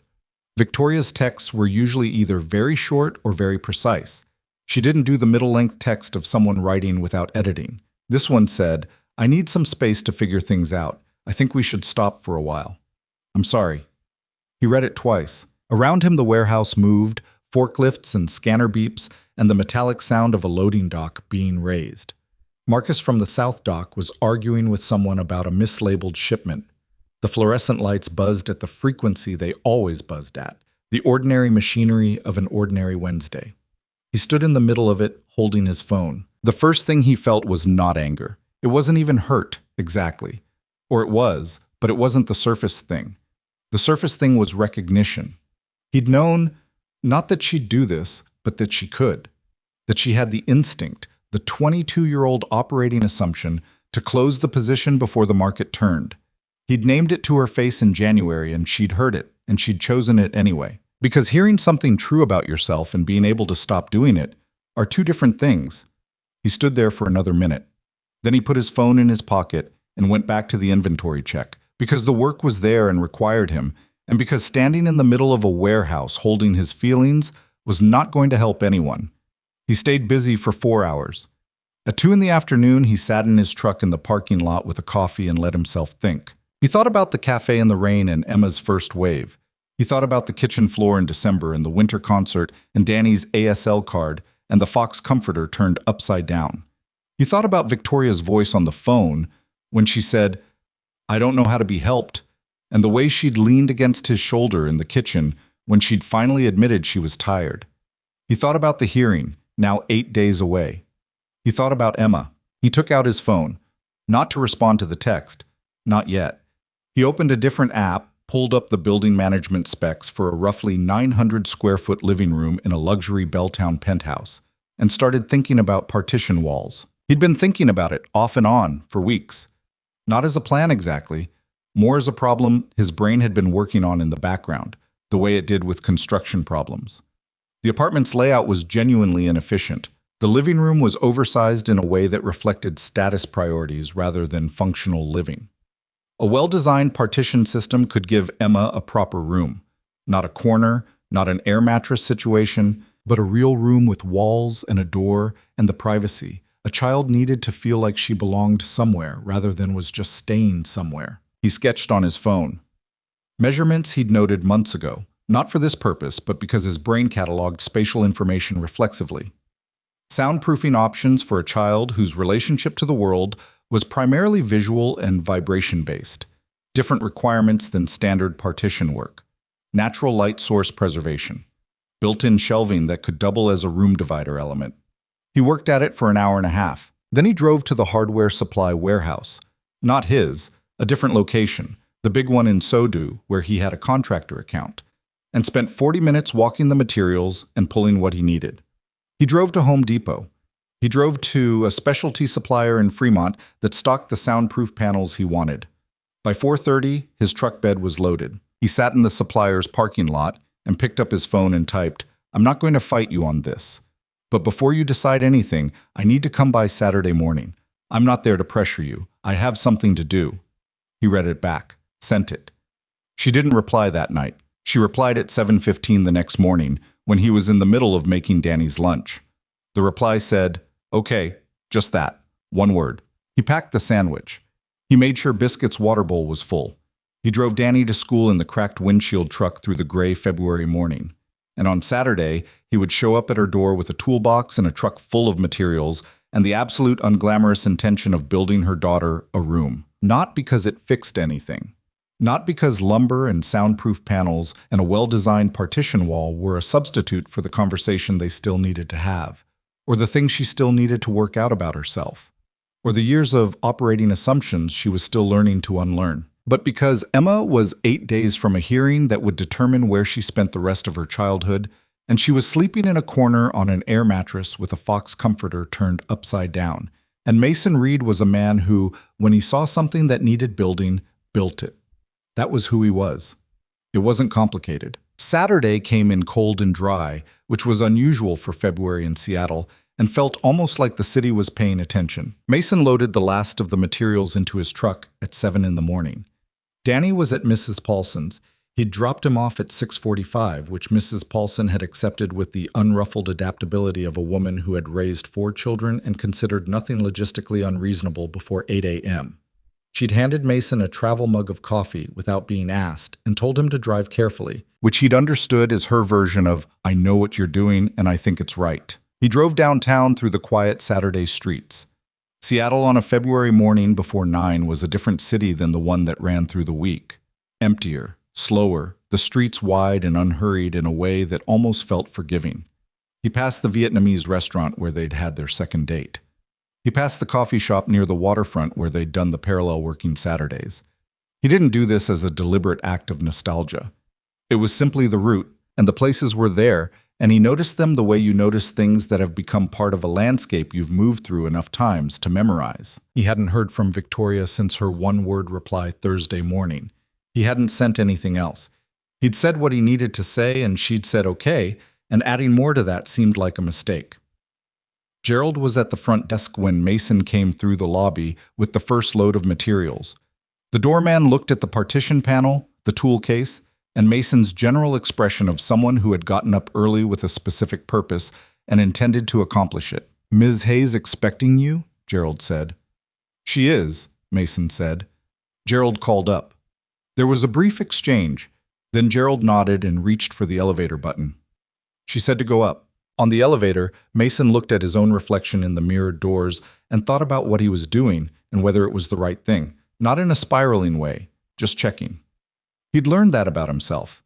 He needed to check his own motivations occasionally, not because he didn't trust them, but because he'd seen what happened to people who stopped. He wasn't here to prove something to her. He wasn't here to win an argument by showing up and building a wall. He was here because there was a child in that apartment who needed a room, and a woman who was 8 days from a legal hearing and 3 weeks into the worst stretch of an already difficult year, and the most useful thing Mason Reed knew how to do in the world was fix things that needed fixing. That was it. That was the whole of it. The elevator opened. Victoria had the door unlocked. She was standing in the kitchen when he came in, dressed in weekend clothes, dark jeans, a worn Henley the color of slate, with her hair down and a coffee mug in both hands. She looked like she hadn't slept well. She looked like she'd been up for a while trying to prepare herself for this. She looked at the panel he was carrying and the tool case in his other hand. "What is that?" she said. "It's a partition panel," he said. I'm going to build Emma a room." Victoria stared at him. "Set your coffee down," he said, "and I'll show you the design." She set the coffee down. He pulled out his phone and showed her the sketch he'd done in the parking lot on Wednesday. It wasn't elegant. It was the kind of rough spatial diagram he used for warehouse floor planning, annotations in the margins about materials and structural considerations. But the concept was clear, a full partition running from the east wall of the living room to approximately 7 feet out, using the existing architectural corner to create a natural bedroom footprint.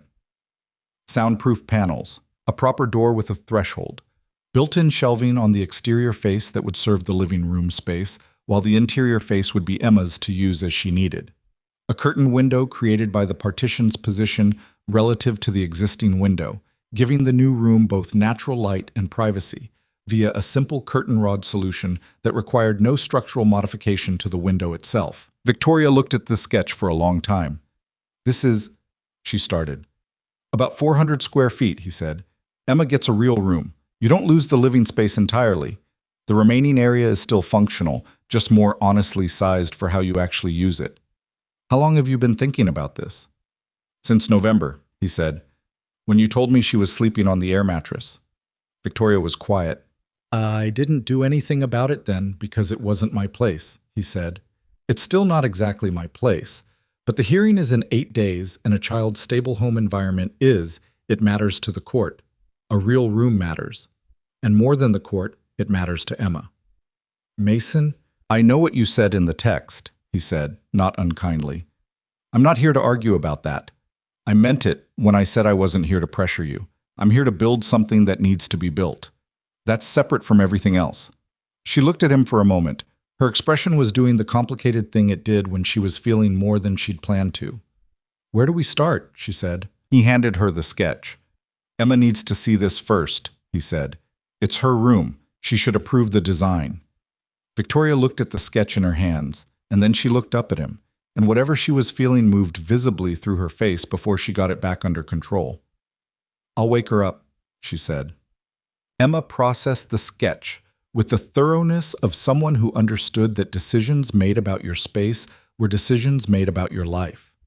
She sat cross-legged on the air mattress, Fox comforter bunched around her upside down as usual, and held Mason's phone in both hands and zoomed in on different sections of the design with focused attention.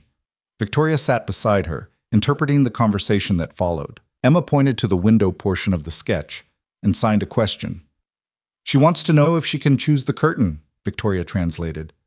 "Yeah," Mason said. "That's her call completely." Emma signed something else, pointing to the shelving section. She wants to know if the shelves can go all the way to the ceiling on her side. If that's what she wants. He looked at Emma directly.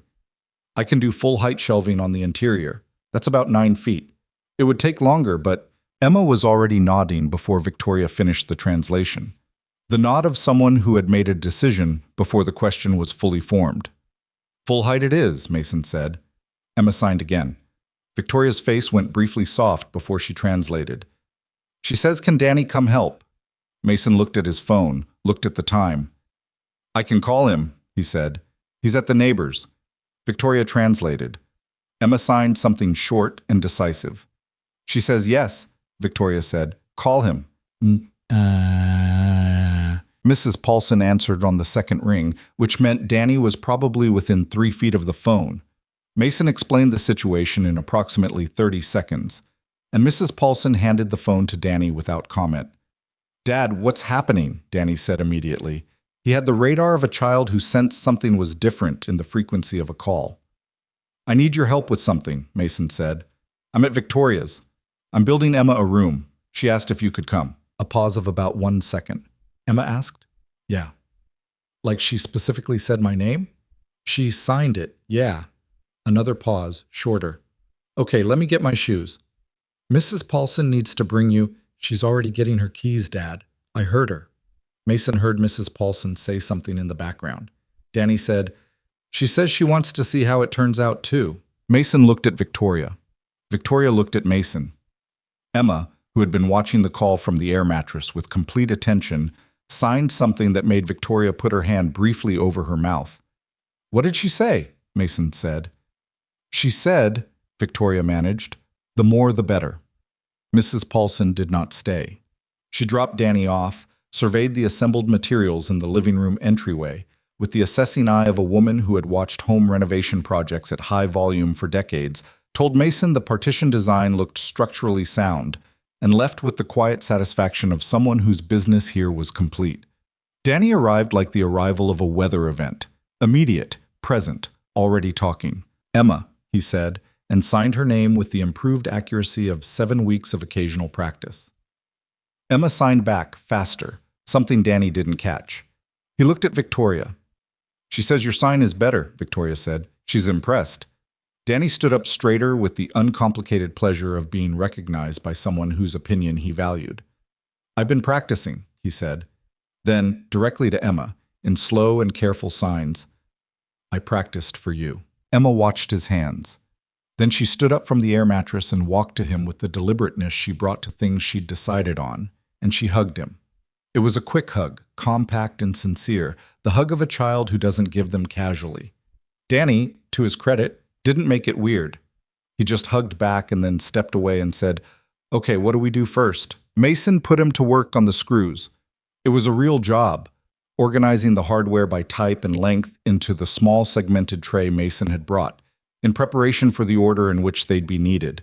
Danny approached it with seriousness. Emma, for her part, stationed herself beside Mason from the start, not in the way of a child underfoot, but in the way of a child who intends to understand what is happening and has decided that proximity to the person doing it is the most efficient method of learning.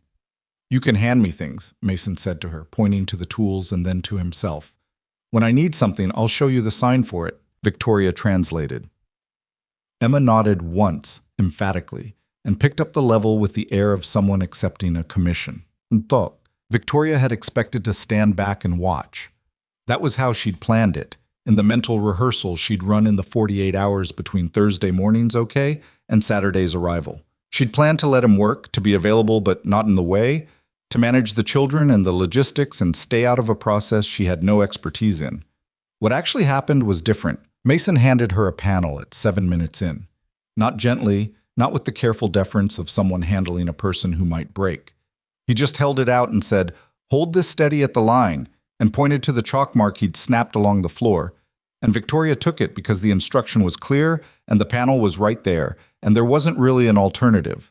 She held the panel while he secured the first anchor. She held the frame section while he drilled. When the drill hit a point where the resistance changed, the particular feedback of a drill finding a different material, he stopped, assessed, adjusted the bit. She watched him do it and didn't say anything, and then found herself asking, Why did you stop? Different density in the subfloor right there, he said. I want to make sure the anchor goes in straight or the panel will have a lean. How can you tell? Feel it, he said, and handed her the drill. She stared at it. Just hold it against the material, he said. Don't drill, just feel the resistance. She held it there. He guided her hand slightly, not taking over, just orienting. The solid resistance is the structural layer, he said. The softer resistance means there's a gap or composite underneath. You want the anchor in the solid. She felt it. The difference was subtle but real. Okay, she said. Now you know, he said, and took the drill back and kept working. It went that way. Not because he designed it to be educational or meaningful. It went that way because he worked and she was there and the work required help, and she was the help that was available. And at some point, Victoria stopped thinking about the text she'd sent, or the hearing 8 days away, or the 3 weeks of accumulated pressure she was carrying, and she was just there. Holding things, handing things, learning, from watching, when to anticipate what he needed before he asked for it. Danny organized the hardware with total focus and occasional running commentary on structural engineering concepts he'd invented on the spot, which Mason corrected patiently and accurately. Emma held the level at Mason's direction, checked it with an exactitude that made Mason raise an eyebrow, and twice caught a measurement that Mason said out loud that she clearly understood from lip reading and wrote down in Danny's notebook with a precision that confirmed the measurement before Mason had finished saying it. She's very good at that, Victoria said quietly, during a moment when both kids were occupied. She notices everything, Mason said. Always has. He measured a section of panel, marked it. She's going to do something extraordinary someday, whatever she decides on. Victoria watched Emma demonstrate to Danny the correct calibration of the level with the patience of someone who takes craft seriously and expects the same of others. She's going to be okay, Victoria said. Not a question this time. Yes, Mason said. By noon the frame was up. The skeleton of Emma's room stood in the space that had been open living room for 3 years, and it was already changing the quality of the apartment.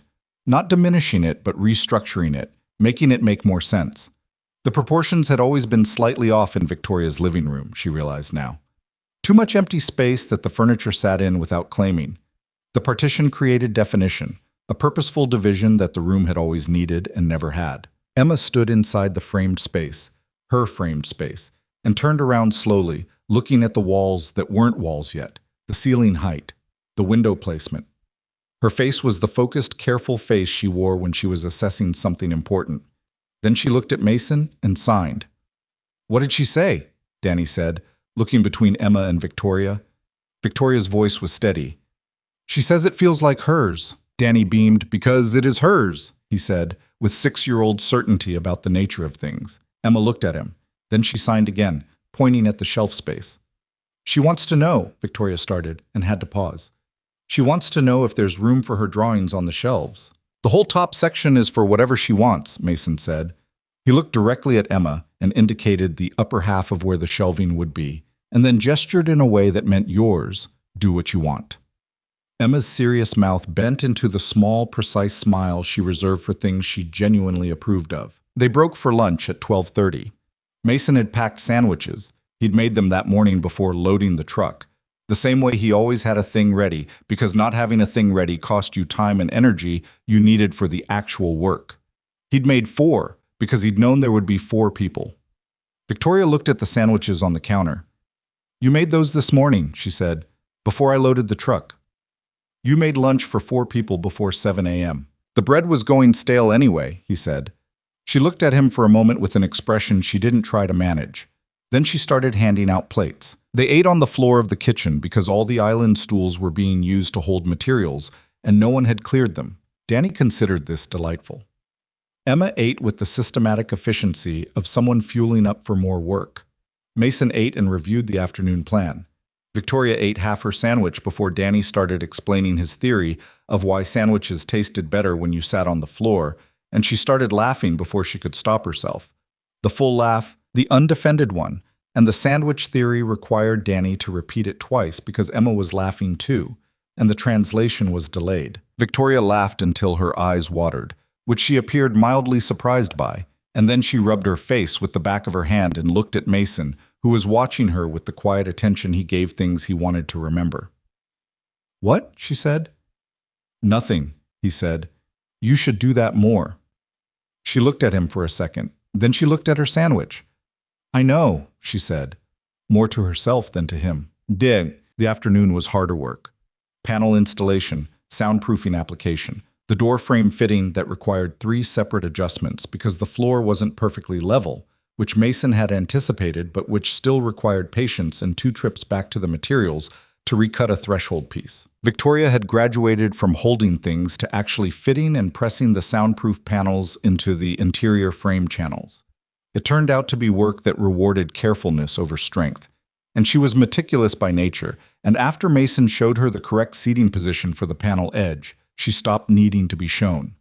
He watched her work and didn't say anything except when something needed adjustment. She understood by mid-afternoon that this was its own kind of respect. He didn't offer encouragement for things that were going correctly. He corrected things that needed correcting, briefly and specifically, and otherwise let the work speak for itself. It was how he'd treated her from the beginning, she realized. Not as someone who needed to be handled, but as someone who was capable of the thing in front of her. It had taken her longer than it should have to recognize that was what he was doing. Danny had moved from hardware organization to what he described as assistant monitoring, which in practice meant he carried things from the materials pile to wherever they were needed, and also provided ongoing commentary on the progress that nobody had asked for and everyone had come to rely on as a kind of ambient soundtrack to the work. That panel looks really straight, Danny said. Is it straight? Emma, does it look straight? Emma gave the panel a level check. She held up one finger and tilted it slightly. Off by 1 degree, Mason said, before Victoria could translate. Danny looked impressed. You understood her. I'm learning, Mason said. Emma looked at him. It was a look of startled pleasure. The look of someone who has been understood without having to work for it. She signed something short and direct at him. Mason worked through it. He got most of it. Say that again, he said to her. Slow. She repeated it. Patient. He got it. She says I'm a slow learner, but I'm consistent, he said to Victoria. Is that right? Victoria was trying not to smile. That's exactly right. That's fair, Mason said, and went back to the panel, and Emma's face was doing the thing where the serious mouth lost its battle with whatever was happening underneath it. At 4 o'clock, the walls were up. The door was hung. It swung correctly, which meant the frame was true, which meant the floor-level adjustments had worked. The soundproof panels were seated. The basic shelving skeleton was in place on both faces of the partition. The interior was currently bare lumber and clean drywall panel, waiting for paint and finish. But it was a room. It had walls and a door and a window with its own curtain rod, and it was the right size for a child, and it was definitively separate from the rest of the apartment. And it was, without question, a room. Emma stood in the doorway. She stood there for a long time, one hand on the door frame, looking at the space. Her face was doing something that wasn't quite readable. Too many things layered together, moving too fast. Danny was standing behind her, looking over her shoulder. He'd gone uncharacteristically quiet, which happened occasionally when he sensed the gravity of a moment. It was one of his better qualities, the instinct to match the register of what was happening around him. Victoria was beside Mason. Neither of them spoke.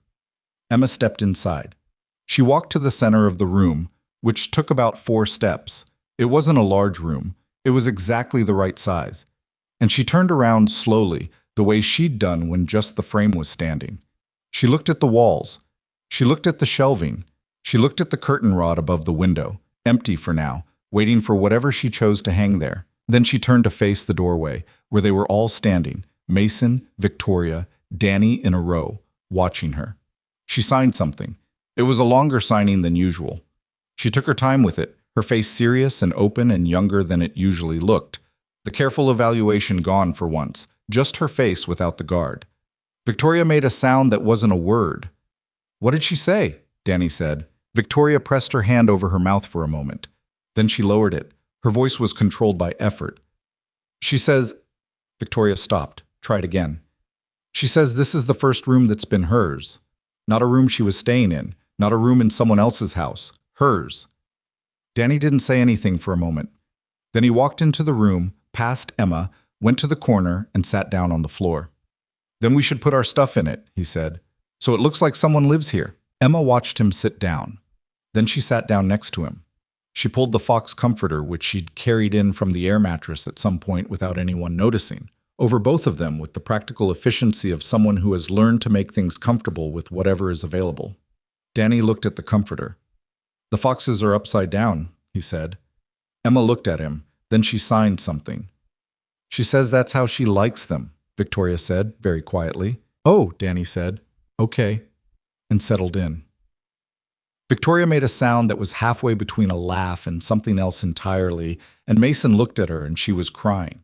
Not performing it, not managing it, just crying the way people cry when something lands that they've been bracing against for a long time and didn't realize how much it cost them to keep bracing until they stopped. She turned away toward the wall, not to hide it, but just to have a moment's privacy. And Mason let her have it, and then he stepped close and didn't say anything, and she turned back and put her forehead against his shoulder and cried properly for about 90 seconds. He kept still. He'd learned that about her. She needed to be allowed to finish, not hurried through it, not interrupted by comfort that arrived before she was ready for it. She straightened up, wiped her face with her sleeve, which was the uncomposed version of it, and was exactly right for the moment. "I'm sorry," she said. "Don't be," he said. "I sent you that text." Her voice was steady again, working it steady. "After everything you is Victoria. I'm not." She stopped. "I'm trying to say something." "I know," he said. "You don't have to say it right now." She looked at him. "You came anyway," she said. "I told you to stop and you came anyway." "I came to build a room," he said. "I told you that." "You know what I mean." He looked at her. "Yeah," he said. "I know what you mean." The room was visible through the open door. Danny and Emma on the floor under the fox comforter, Danny demonstrating something with his hands that was either a sign or an extremely interpretive gesture, Emma watching him with the patient focused attention she gave things she was genuinely interested in. "I don't know how to do this," Victoria said. Not the "I don't know how to be helped" of December, something more specific and more vulnerable. "I don't know how to be in something and not destroy it when it gets hard. I've done it before. You named it in January and I still did it." "Yeah," he said. "That's not..." She looked at him. "You're not going to tell me it's okay." "It's not okay," he said. "It hurt. I'm not going to pretend it didn't." "Didn't." She absorbed this. "Okay," she said. "But it doesn't change anything," he said. "That's what I need you to understand. You did exactly what I told you I'd seen you do, and I'm still here, and it didn't change anything." "Why?" she said. It was a genuine question, not rhetorical. He thought about it. He owed her the real answer, not the comfortable one. "Because I know the difference between someone who pushes you away because they don't care and someone who pushes you away because caring scares them," he said. "I've been watching you care about things your whole life by trying to manage them instead of feeling them. I'd rather be with someone who's learning how to do it differently than someone who never needed to learn." Victoria looked at him for a long moment. "That's a lot to take on," she said. "I'm aware of that. You could be with someone less complicated." "Probably," he said. "I'm not especially interested in that." She looked at him, and he saw it happen. The thing that had been there since the cafe in the rain, but had never quite fully landed, or had landed and been redirected or managed or closed before it could settle. He saw it stop doing any of those things. He saw it just be there, in her face, without any of the architecture around it. "I'm going to mess this up again," she said. "Maybe," he said. "I'm going to do things wrong too. That's not the same as it not working." From the room, Danny's voice. "Hey, Dad, Emma wants to know what color she can paint it." Mason looked at Victoria. Victoria looked at Mason. "Whatever she wants," Mason called back. "She says purple," Danny reported, "like a specific purple. She's drawing it." "Tell her we'll get samples," Mason said. "She can pick from samples." A pause. Then Danny again. "She says samples plural means you're trying to steer her toward a different purple." Victoria laughed. It was the real one, short and surprised and helpless against itself. "She's right," Mason said. "But we're still getting samples." He looked at Victoria. "Can I stay for dinner?" he said. It was a small question. It was also not a small question. Victoria looked at him for a moment. "I'll order something," she said. "I'll cook," he said. "Mason, I'll cook," he said. "You've had a long week." She looked at him with the expression he'd learned to read as the unmanaged version, whatever she actually felt before the calibration. Then she said quietly, "Yeah, okay." They went to the kitchen. Behind them, through the open door of the new room, the sound of Danny explaining color theory to Emma in a combination of speech and signs and drawings drifted out into the apartment that was slowly, imperfectly, stubbornly becoming something other than what it had been. Mason found the pan, found the oil. The domestic routine of it settled over him like the easy fit of something that belongs where it is. Victoria sat at the island and held her coffee mug and watched him move through her kitchen with the naturalness of someone who had spent enough time in a space to stop being a visitor in it. Outside, February pressed its gray face against the windows. Inside, the apartment was warm, not because the difficult things were over. The hearing was still 6 days away, and the work was still hard, and the distance between understanding something and being able to live it was still being crossed daily, in increments, with varying degrees of success. Warm because there were people in it who had chosen to be there. That was the whole of it. That had always been the whole of it. The pan heated on the stove and the two kids argued amicably about purple in the room that now existed where empty space had been. And Mason Reed cooked dinner in a kitchen that wasn't his and felt, without ceremony or fanfare, exactly where he was supposed to be. The guardianship hearing was on a Thursday. Victoria had told Mason he didn't need to come. She'd said it twice, once on Tuesday evening when he'd asked about the logistics, and once in a text Wednesday night that arrived at 10:40 and read, "You really don't have to be there tomorrow. It's going to be procedural and boring, and you have work." He'd read the text lying in bed, biscuit at his feet, the house quiet around him. He'd typed back, "What time does it start?" She'd replied after a pause, 9:30. He'd typed, "I'll be there at 9." She hadn't argued a third time. He arranged coverage at the warehouse with Garrett, who had long since stopped asking for explanations, and he dropped Danny at school 40 minutes early by arrangement with the front office, and he drove to the King County Courthouse through the gray February morning in his cracked windshield truck and found the parking structure and fed the meter and went inside. Victoria was in the hallway outside the courtroom with her attorney, a sharp, compact woman named Patricia Greer, who had the particular bearing of someone who had walked into difficult rooms for 30 years and stopped being impressed by them. Victoria was in a dark blazer and her hair was up, and she had her professional posture on, the CEO posture, the one that said she was prepared and competent and in control of her environment. She saw Mason come through the security doors and something in her posture changed. Not collapsed, just adjusted, slightly, the way a person adjusts when they're allowed to put down something they've been holding at arm's length. "You came," she said. "I said I would," he said. Patricia Greer looked at Mason with the assessing efficiency of an attorney taking inventory. She appeared to file him under useful and moved on. "The other party's attorney is already inside," Patricia said to Victoria. "Ellen Cho. We've reviewed her position. Her argument rests primarily on the claim that Emma's placement with you is situationally unstable. High-stress professional environment, recent relationship with the respondent, no prior parenting experience." Patricia paused. "Their strongest point is the professional demands argument. We addressed that with the school report, Sylvia's statement, and Emma's therapist's assessment." "And the relationship argument?" Victoria said. "We addressed that honestly," Patricia said. "A new relationship is not a disqualifying factor. What the court cares about is consistency and stability of care, which we have 6 weeks of documented evidence for." She glanced at Mason. "Your presence today is noted and is not a problem." Mason nodded. He had nothing to add to that. "Emma's in with the child advocate," Victoria said to Mason. "They talked to her separately, without me. She's been in there for 20 minutes. "She'll be fine," Mason said. "I know," Victoria said. Then, "I keep saying I know things, and then needing someone to confirm them." "I know," he said, deliberately. She looked at him. Almost a smile, almost. The almost was enough. They went inside. The courtroom was smaller than courtrooms on television, which was the only reference frame Mason had for courtrooms.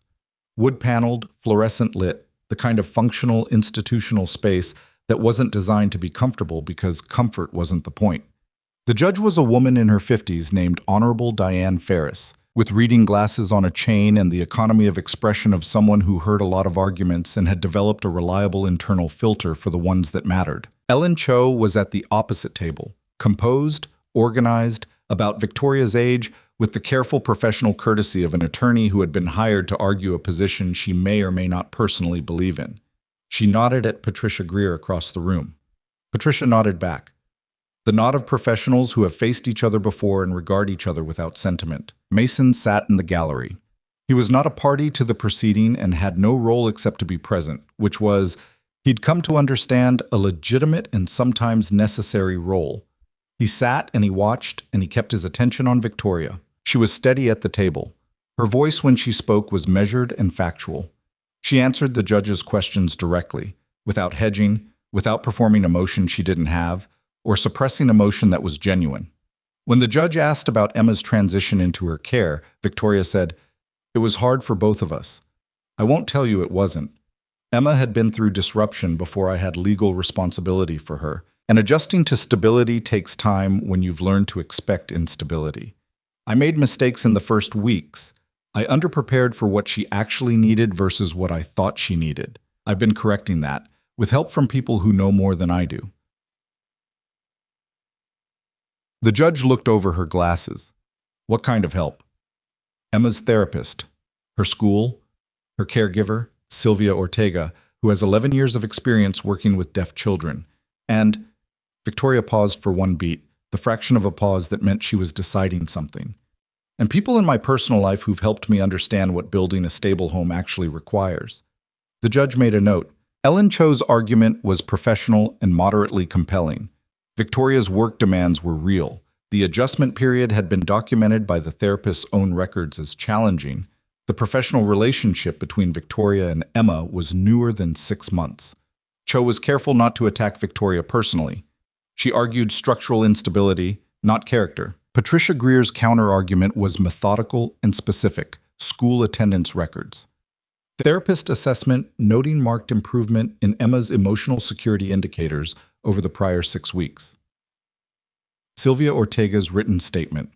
A letter from Emma's teacher describing her rapid integration into the classroom community.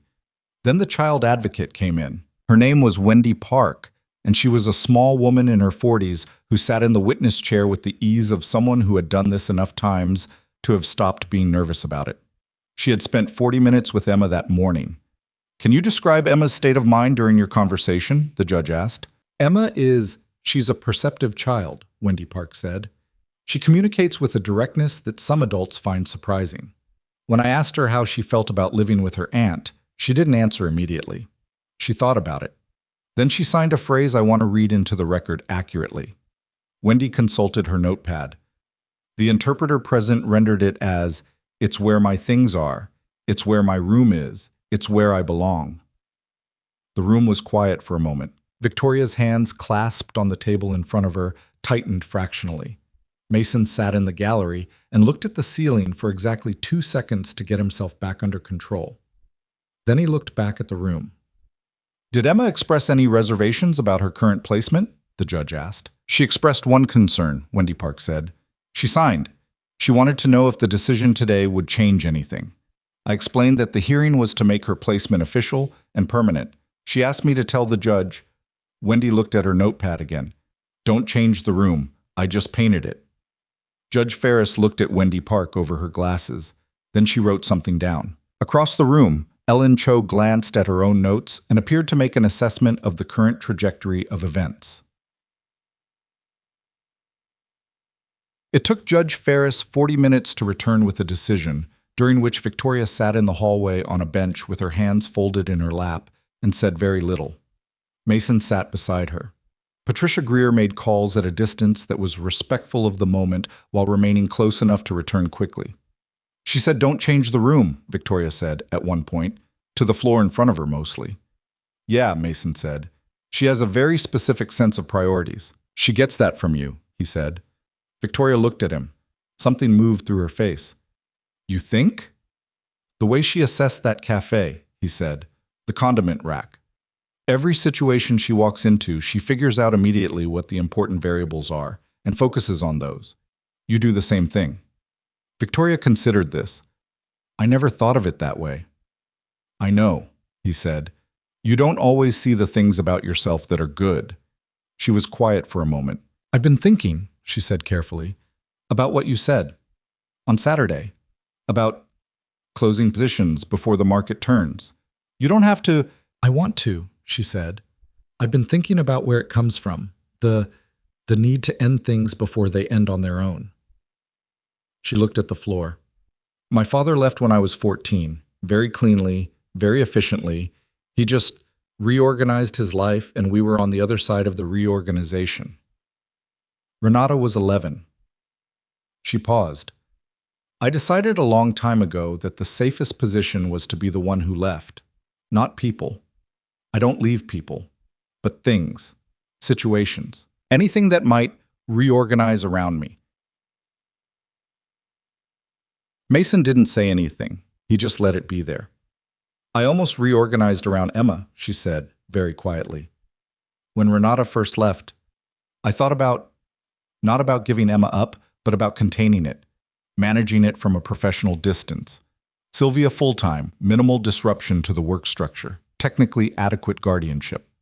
But you didn't, he said. Because Emma looked at me the second day she was here, Victoria said, and she signed something I didn't fully understand, and I had to get my phone out to look it up. And when I found it, she stopped. What did she sign? Victoria looked at her hands. Don't go anywhere. That's what she signed. To me. A pause. She'd just lost her mother. She signed don't go anywhere to the only person left. Mason was quiet. I couldn't contain it after that, Victoria said. I tried for about 4 hours, and then I put Sylvia on a reduced schedule and started doing pickup myself, and she exhaled. I've been a mess about it ever since, but I've been there. That's not a mess, he said. That's the actual thing. She looked at him. Her eyes were bright, but she wasn't crying. She was in the courthouse hallway, and there was a hearing still pending, and she was holding it together because she needed to, and she would, because that was who she was. I don't want to do the leaving thing with you, she said. I did it, and I don't want to keep doing it. I want to... She stopped, tried again. I want to learn how to stay. You're already learning, he said. It's slow. Most real things are, he said. Patricia Greer appeared at the end of the hallway. The judge is ready, she said. Judge Ferris granted permanent legal guardianship to Victoria Hayes. She said it plainly, in the language of legal decisions, without decoration, and Patricia Greer made a note, and the clerk stamped something, and Ellen Cho gathered her papers with professional composure, and it was done. Victoria sat at the table and did not move for about 5 seconds. Then she exhaled, one long, slow breath, and her shoulders dropped a centimeter, and the 6 months of held tension in the line of her back released itself like a slow leak rather than a dramatic collapse. She turned and looked at Mason in the gallery. He nodded once. She nodded back. They picked Emma up from school at 2:30 that afternoon, Victoria and Mason together, which Emma registered immediately when she came through the school's front doors and saw both of them on the sidewalk. She slowed her walk. She looked at Victoria. She signed a question that Mason had learned well enough by now to catch without translation. What happened? Victoria crouched down so she was at Emma's level. She signed it clearly, the way she did when she wanted Emma to be absolutely certain she'd understood correctly. You're staying. Official. It's done. You're mine. Emma stood on the sidewalk and looked at her aunt. Then she looked at Mason. She signed something at him. He caught the first part, his name, and the last part, which he recognized, and the middle was something new. He looked at Victoria. She said... Victoria stood, and her voice did the thing it sometimes did where it was steady by effort, and you could see the effort. She said, Mason, you helped build my room. Now you're part of the house. Emma watched him with her large, dark, evaluating eyes, waiting to see what he did with that. He crouched down to her level. He signed slowly and carefully the thing he'd looked up 2 weeks ago because he'd wanted to have it ready for when it was needed. I wouldn't want to be anywhere else. Emma watched his hands. She found the small error in his sign for anywhere. There was always a small error, and she corrected it with the patient precision she'd been using on him since a rainy Friday night 7 months ago. He signed it again, correctly this time. She nodded once, the nod of someone granting full approval, no conditions. Then she took both their hands, Victoria's on one side, Mason's on the other, and walked toward the car with the particular purposefulness of a child who has decided where she is going and expects everyone around her to keep up. March came, and with it the first actual spring light. Seattle had managed in months, the kind of light that arrives tentatively, tests the air, and then commits. It changed the city's quality entirely. made it look like a different place running on different operating principles, warmer and more possible. Emma's room got its final coat of paint on the second Saturday in March. She had selected, after a process involving 7 paint samples and 4 days of deliberation and one conversation with Danny via FaceTime that lasted 32 minutes and appeared to involve a formal debate format, a deep blue violet that was not quite purple and not quite blue and was entirely and specifically itself. Mason called it a strong choice. Emma had given him the look that meant she'd already known that and didn't require his confirmation. The shelves went up on the interior wall the same weekend, floor to ceiling the way she'd specified, and by Sunday evening they held a careful arrangement of objects that told the story of someone who had been paying attention to her own life. The fox comforter folded on the bed, upside down as always. Danny's card in the center shelf, the velociraptor visible. 3 books from the school library on marine topography, because the ocean documentary obsession had evolved into a broader research interest. A drawing she'd done of 4 people, sizes varied, one with a dinosaur backpack, one with a toolbox, that she'd taped to the wall without ceremony and which no one commented on, but everyone had noticed. Carlos from school came over twice in March. He and Emma moved through the apartment with the easy shorthand of children who have developed their own communication system and consider adult oversight largely optional. Danny came on Saturdays. Mrs. Paulson sent food twice, which she did by handing it to Mason at drop-off with instructions on reheating and a look that meant she expected a report. Sylvia reduced to 3 days a week by mid-March, which was what Victoria had been working toward. Not because she needed less help, but because she needed different help, the kind you build rather than hire. She adjusted her board meeting schedule to 2 mornings per week and moved the rest to remote. Her assistant, a young man named Theo, who had been waiting for this adjustment for 8 months and responded to it with visible relief, restructured her calendar around a hard 4 o'clock cutoff on school days. It wasn't seamless. There were board members who pushed back on the schedule change. There was a week in March where 2 simultaneous crises, a client contract dispute, and Emma's first bad week at school, a rough patch with a new classroom dynamic, ran alongside each other, and Victoria managed both while sleeping 5 hours a night and eating badly and snapping at Theo on a Thursday. In a way she apologized for on Friday, in a specific and genuine way that Theo appeared to find both unexpected and deeply appreciated. She called Mason on the Thursday night after the Theo incident and told him about it before he could ask how the week was going. "I was unkind to someone who didn't deserve it," she said, "because I was overwhelmed and he was available." "Did you apologize?" "Yes, properly. Not the sorry if you felt version, the actual version." "Okay," he said. "I'm still figuring this out," she said. "I know," he said. "You keep saying I know like it's enough." "Because it is," he said. "You told me the thing. You apologized to Theo. You're figuring it out. That's the whole process. It just keeps repeating." "It's not very satisfying."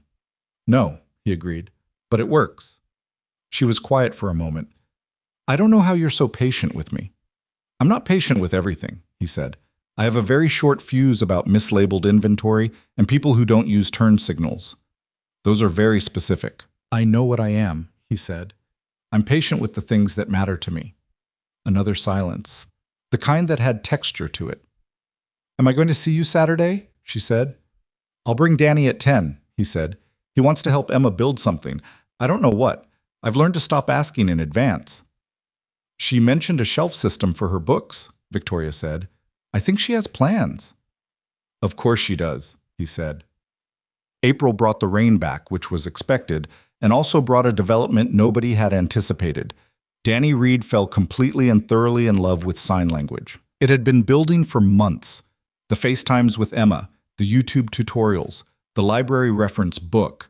But in April, it accelerated into something that could only be described as a calling. He came home from school on a Tuesday and informed Mason that he'd asked his teacher if he could do his spring project on ASL history, and the teacher had said yes, and he'd already checked out 4 books from the library. 4 books, Mason said. "There's also a documentary," Danny said. "Can I watch it on your laptop?" "Did Emma put you up to this?" Danny looked at him with the injured expression of someone whose genuine enthusiasm has been mistaken for external motivation. "Dad, I want to learn. Emma shouldn't have to do all the work every time we talk." Mason looked at his 6-year-old son standing in the kitchen with 4 library books about American Sign Language history, and the absolute earnestness of someone who has found a thing they're meant to do. He thought about Sarah, about how she'd been loud, more alive than everyone else in the room. He thought about what she would have made of this boy. He thought about it without the specific weight he used to carry it with, the grief that had made thinking about her feel like pressing on a bruise. It still ached. It would probably always ache, in the way that losses you carry long enough stop being wounds and become weather, present, shaping the landscape, no longer bleeding. She would have loved this, he thought. She would have sat down on the kitchen floor right now and looked at all 4 books and asked him which one to start with. Laptop's on the counter, he said. Homework first. Danny was already moving toward the counter. Homework first, Mason repeated. I heard you, Danny said. Victoria and Mason had their first real argument in late April. It was about the company. Specifically, it was about a decision Victoria had made without telling him, a significant expansion agreement she'd signed that would effectively double her operational responsibilities for the next 18 months, and which Mason found out about not from Victoria, but from Claudette, who mentioned it in the break room with the assumption that Mason already knew. He didn't already know. He drove to Victoria's apartment that evening and found her in the kitchen working and told her what Claudette had told him and asked, not with anger but with the specific directness he used when something mattered, why she hadn't mentioned it. Victoria set her laptop down. She didn't deflect. She looked at him and said, I made the decision and then I thought about how to tell you. And I didn't know how to have that conversation without it turning into a conversation about Emma and the schedule and everything we've just spent 2 months building, and I kept pushing it to later. So you closed the position, he said. You managed it. She looked at him. I know, she said. I don't need to approve your business decisions, he said.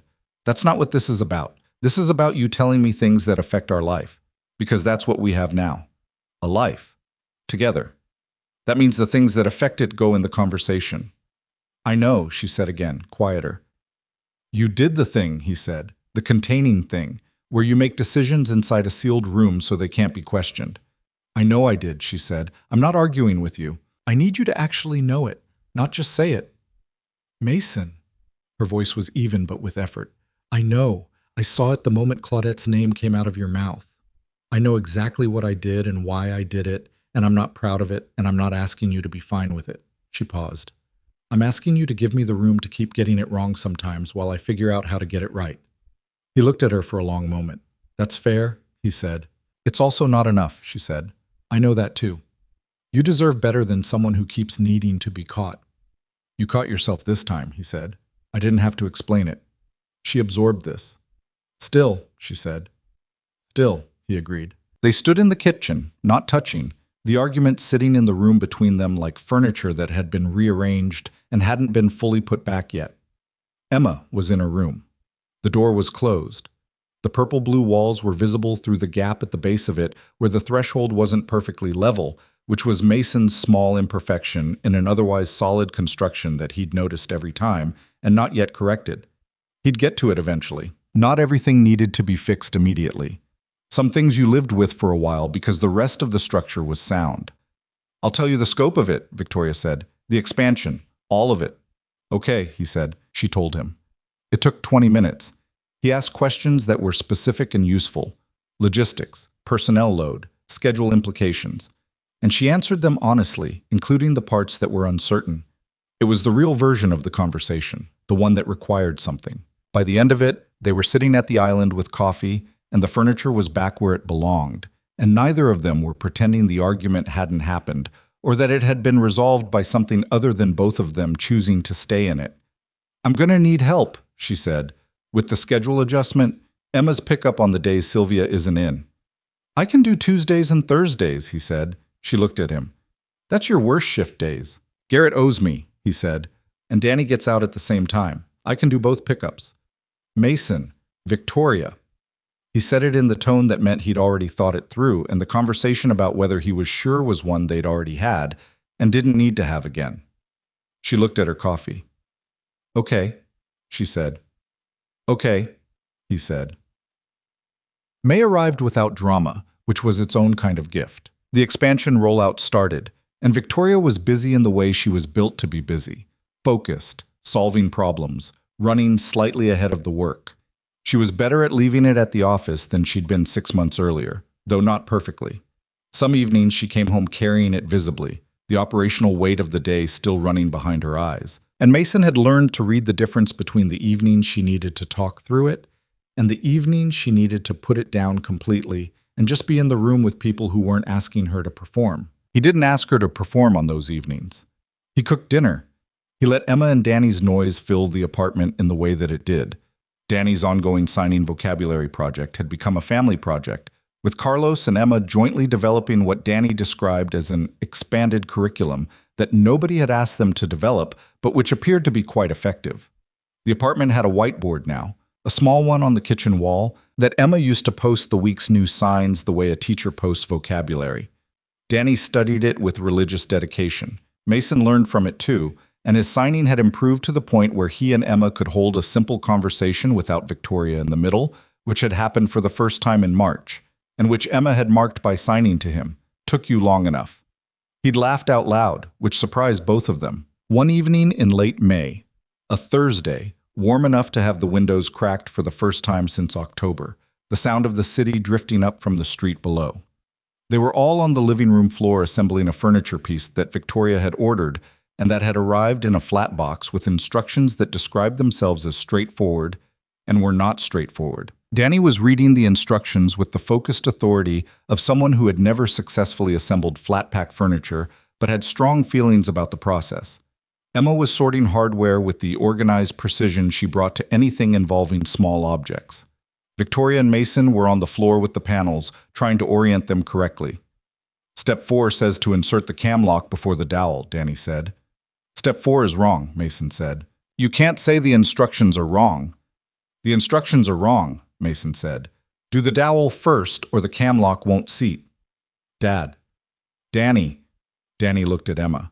Emma looked at the instructions, examined the hardware, looked at the panel, and signed her verdict.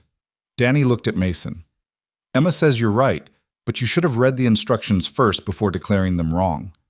That's fair, Mason said. Victoria was looking at the panel in her hands with the careful focus of someone who had figured out what she was doing about 40 seconds ago and was waiting for everyone else to catch up. The orientation's backward on this piece, she said. The grain faces inward on the finish side. Mason looked. She was right. Good catch, he said. I've been paying attention, she said. It was a small thing, a panel orientation on a Thursday evening on the living room floor. But she said it with a quality that meant more than furniture assembly. A quiet satisfaction in having learned something, in being useful to a process, in having moved from the person who called someone else to fix the hinge to the person who caught the mistake before the build went wrong. He'd watched that happen over 8 months. Hadn't pointed it out because pointing it out would have made it small. It wasn't small. The furniture came together. It was slightly imperfect. One corner didn't sit flush because the dowel on the bottom right hadn't fully seated, and Mason made a note to correct it later and didn't correct it now because the evening was too good to interrupt for a slightly imperfect corner. Danny lay on his back on the floor and looked at the ceiling with the full-body satisfaction of completed labor. Emma lay down beside him, same position, same expression. She'd been doing this recently, mirroring Danny's physical comedy in a way that suggested she found it both ridiculous and deeply entertaining. Danny had noticed and was transparently delighted about it. Victoria leaned against the assembled piece, which held her weight without complaint, which was a good sign. Mason sat with his back against the couch and his legs stretched out and looked at the room. Emma's artwork on the walls. The whiteboard vocabulary list. The handcrafted desk Mason had built 2 weeks ago. A proper desk, not flat pack, a real piece made from materials he'd selected at the lumberyard with Emma, standing beside him, checking the grain with the seriousness of a quality inspector, placed in the corner of the living room where Victoria liked to work in the evenings because the window light was better there. The apartment looked like people lived in it, not in the way it had before, when Emma's drawing on the refrigerator was the only evidence of anything personal among the expensive surfaces. It looked like people who had been through something together and come out the other side still there, still choosing it, still building. Victoria was looking at him. He looked back. What? He said. Nothing, she said, which was not nothing, and he knew it, and she knew he knew it. Victoria. She looked at the room for a moment, then she looked back at him. I was thinking about the café, she said. That first night. I came through the door late and completely unraveled, and you just You said okay and you stayed. Most people would have left. I almost left, he said, but you didn't. No. Why? She said. I mean, I know what you told me before. You didn't want to be the person who leaves. But there must have been a moment where staying seemed like the harder choice. He thought about it honestly. It wasn't really a choice by the time it would have mattered, he said. Emma signed to you and you translated, and I looked at both of you and I didn't want to leave that. I can't explain it better than that. Victoria was quiet for a moment. She knew, Victoria said. Emma, from the beginning. Kids like her, he said. They read things most people miss. She's been reading rooms since before she had language for what she was seeing. She read something that night. Emma, lying on the floor with Danny, had not appeared to be listening, but she turned her head toward them now, and her large dark eyes moved between Victoria and Mason with the quiet attention of someone following a conversation she's been aware of the whole time. She sat up. She looked at them both for a moment. Then she signed something. Not fast, not compact, but deliberate, taking her time, making sure it was right. Victoria watched. Her expression went through several things. What did she say? Mason said. Victoria looked at him. Her eyes were bright. She didn't try to manage her face this time, just let it be whatever it was. She says, Victoria stopped, started again. She says she knew from the first night. She signed your name and then she signed. Victoria touched two fingers to her eyes, the way Emma had done it. Kind eyes. She says, I knew because of the kind eyes. And then she says, Victoria's voice did the thing it did when she was feeling something that didn't have adequate words for it. She says, and I was right.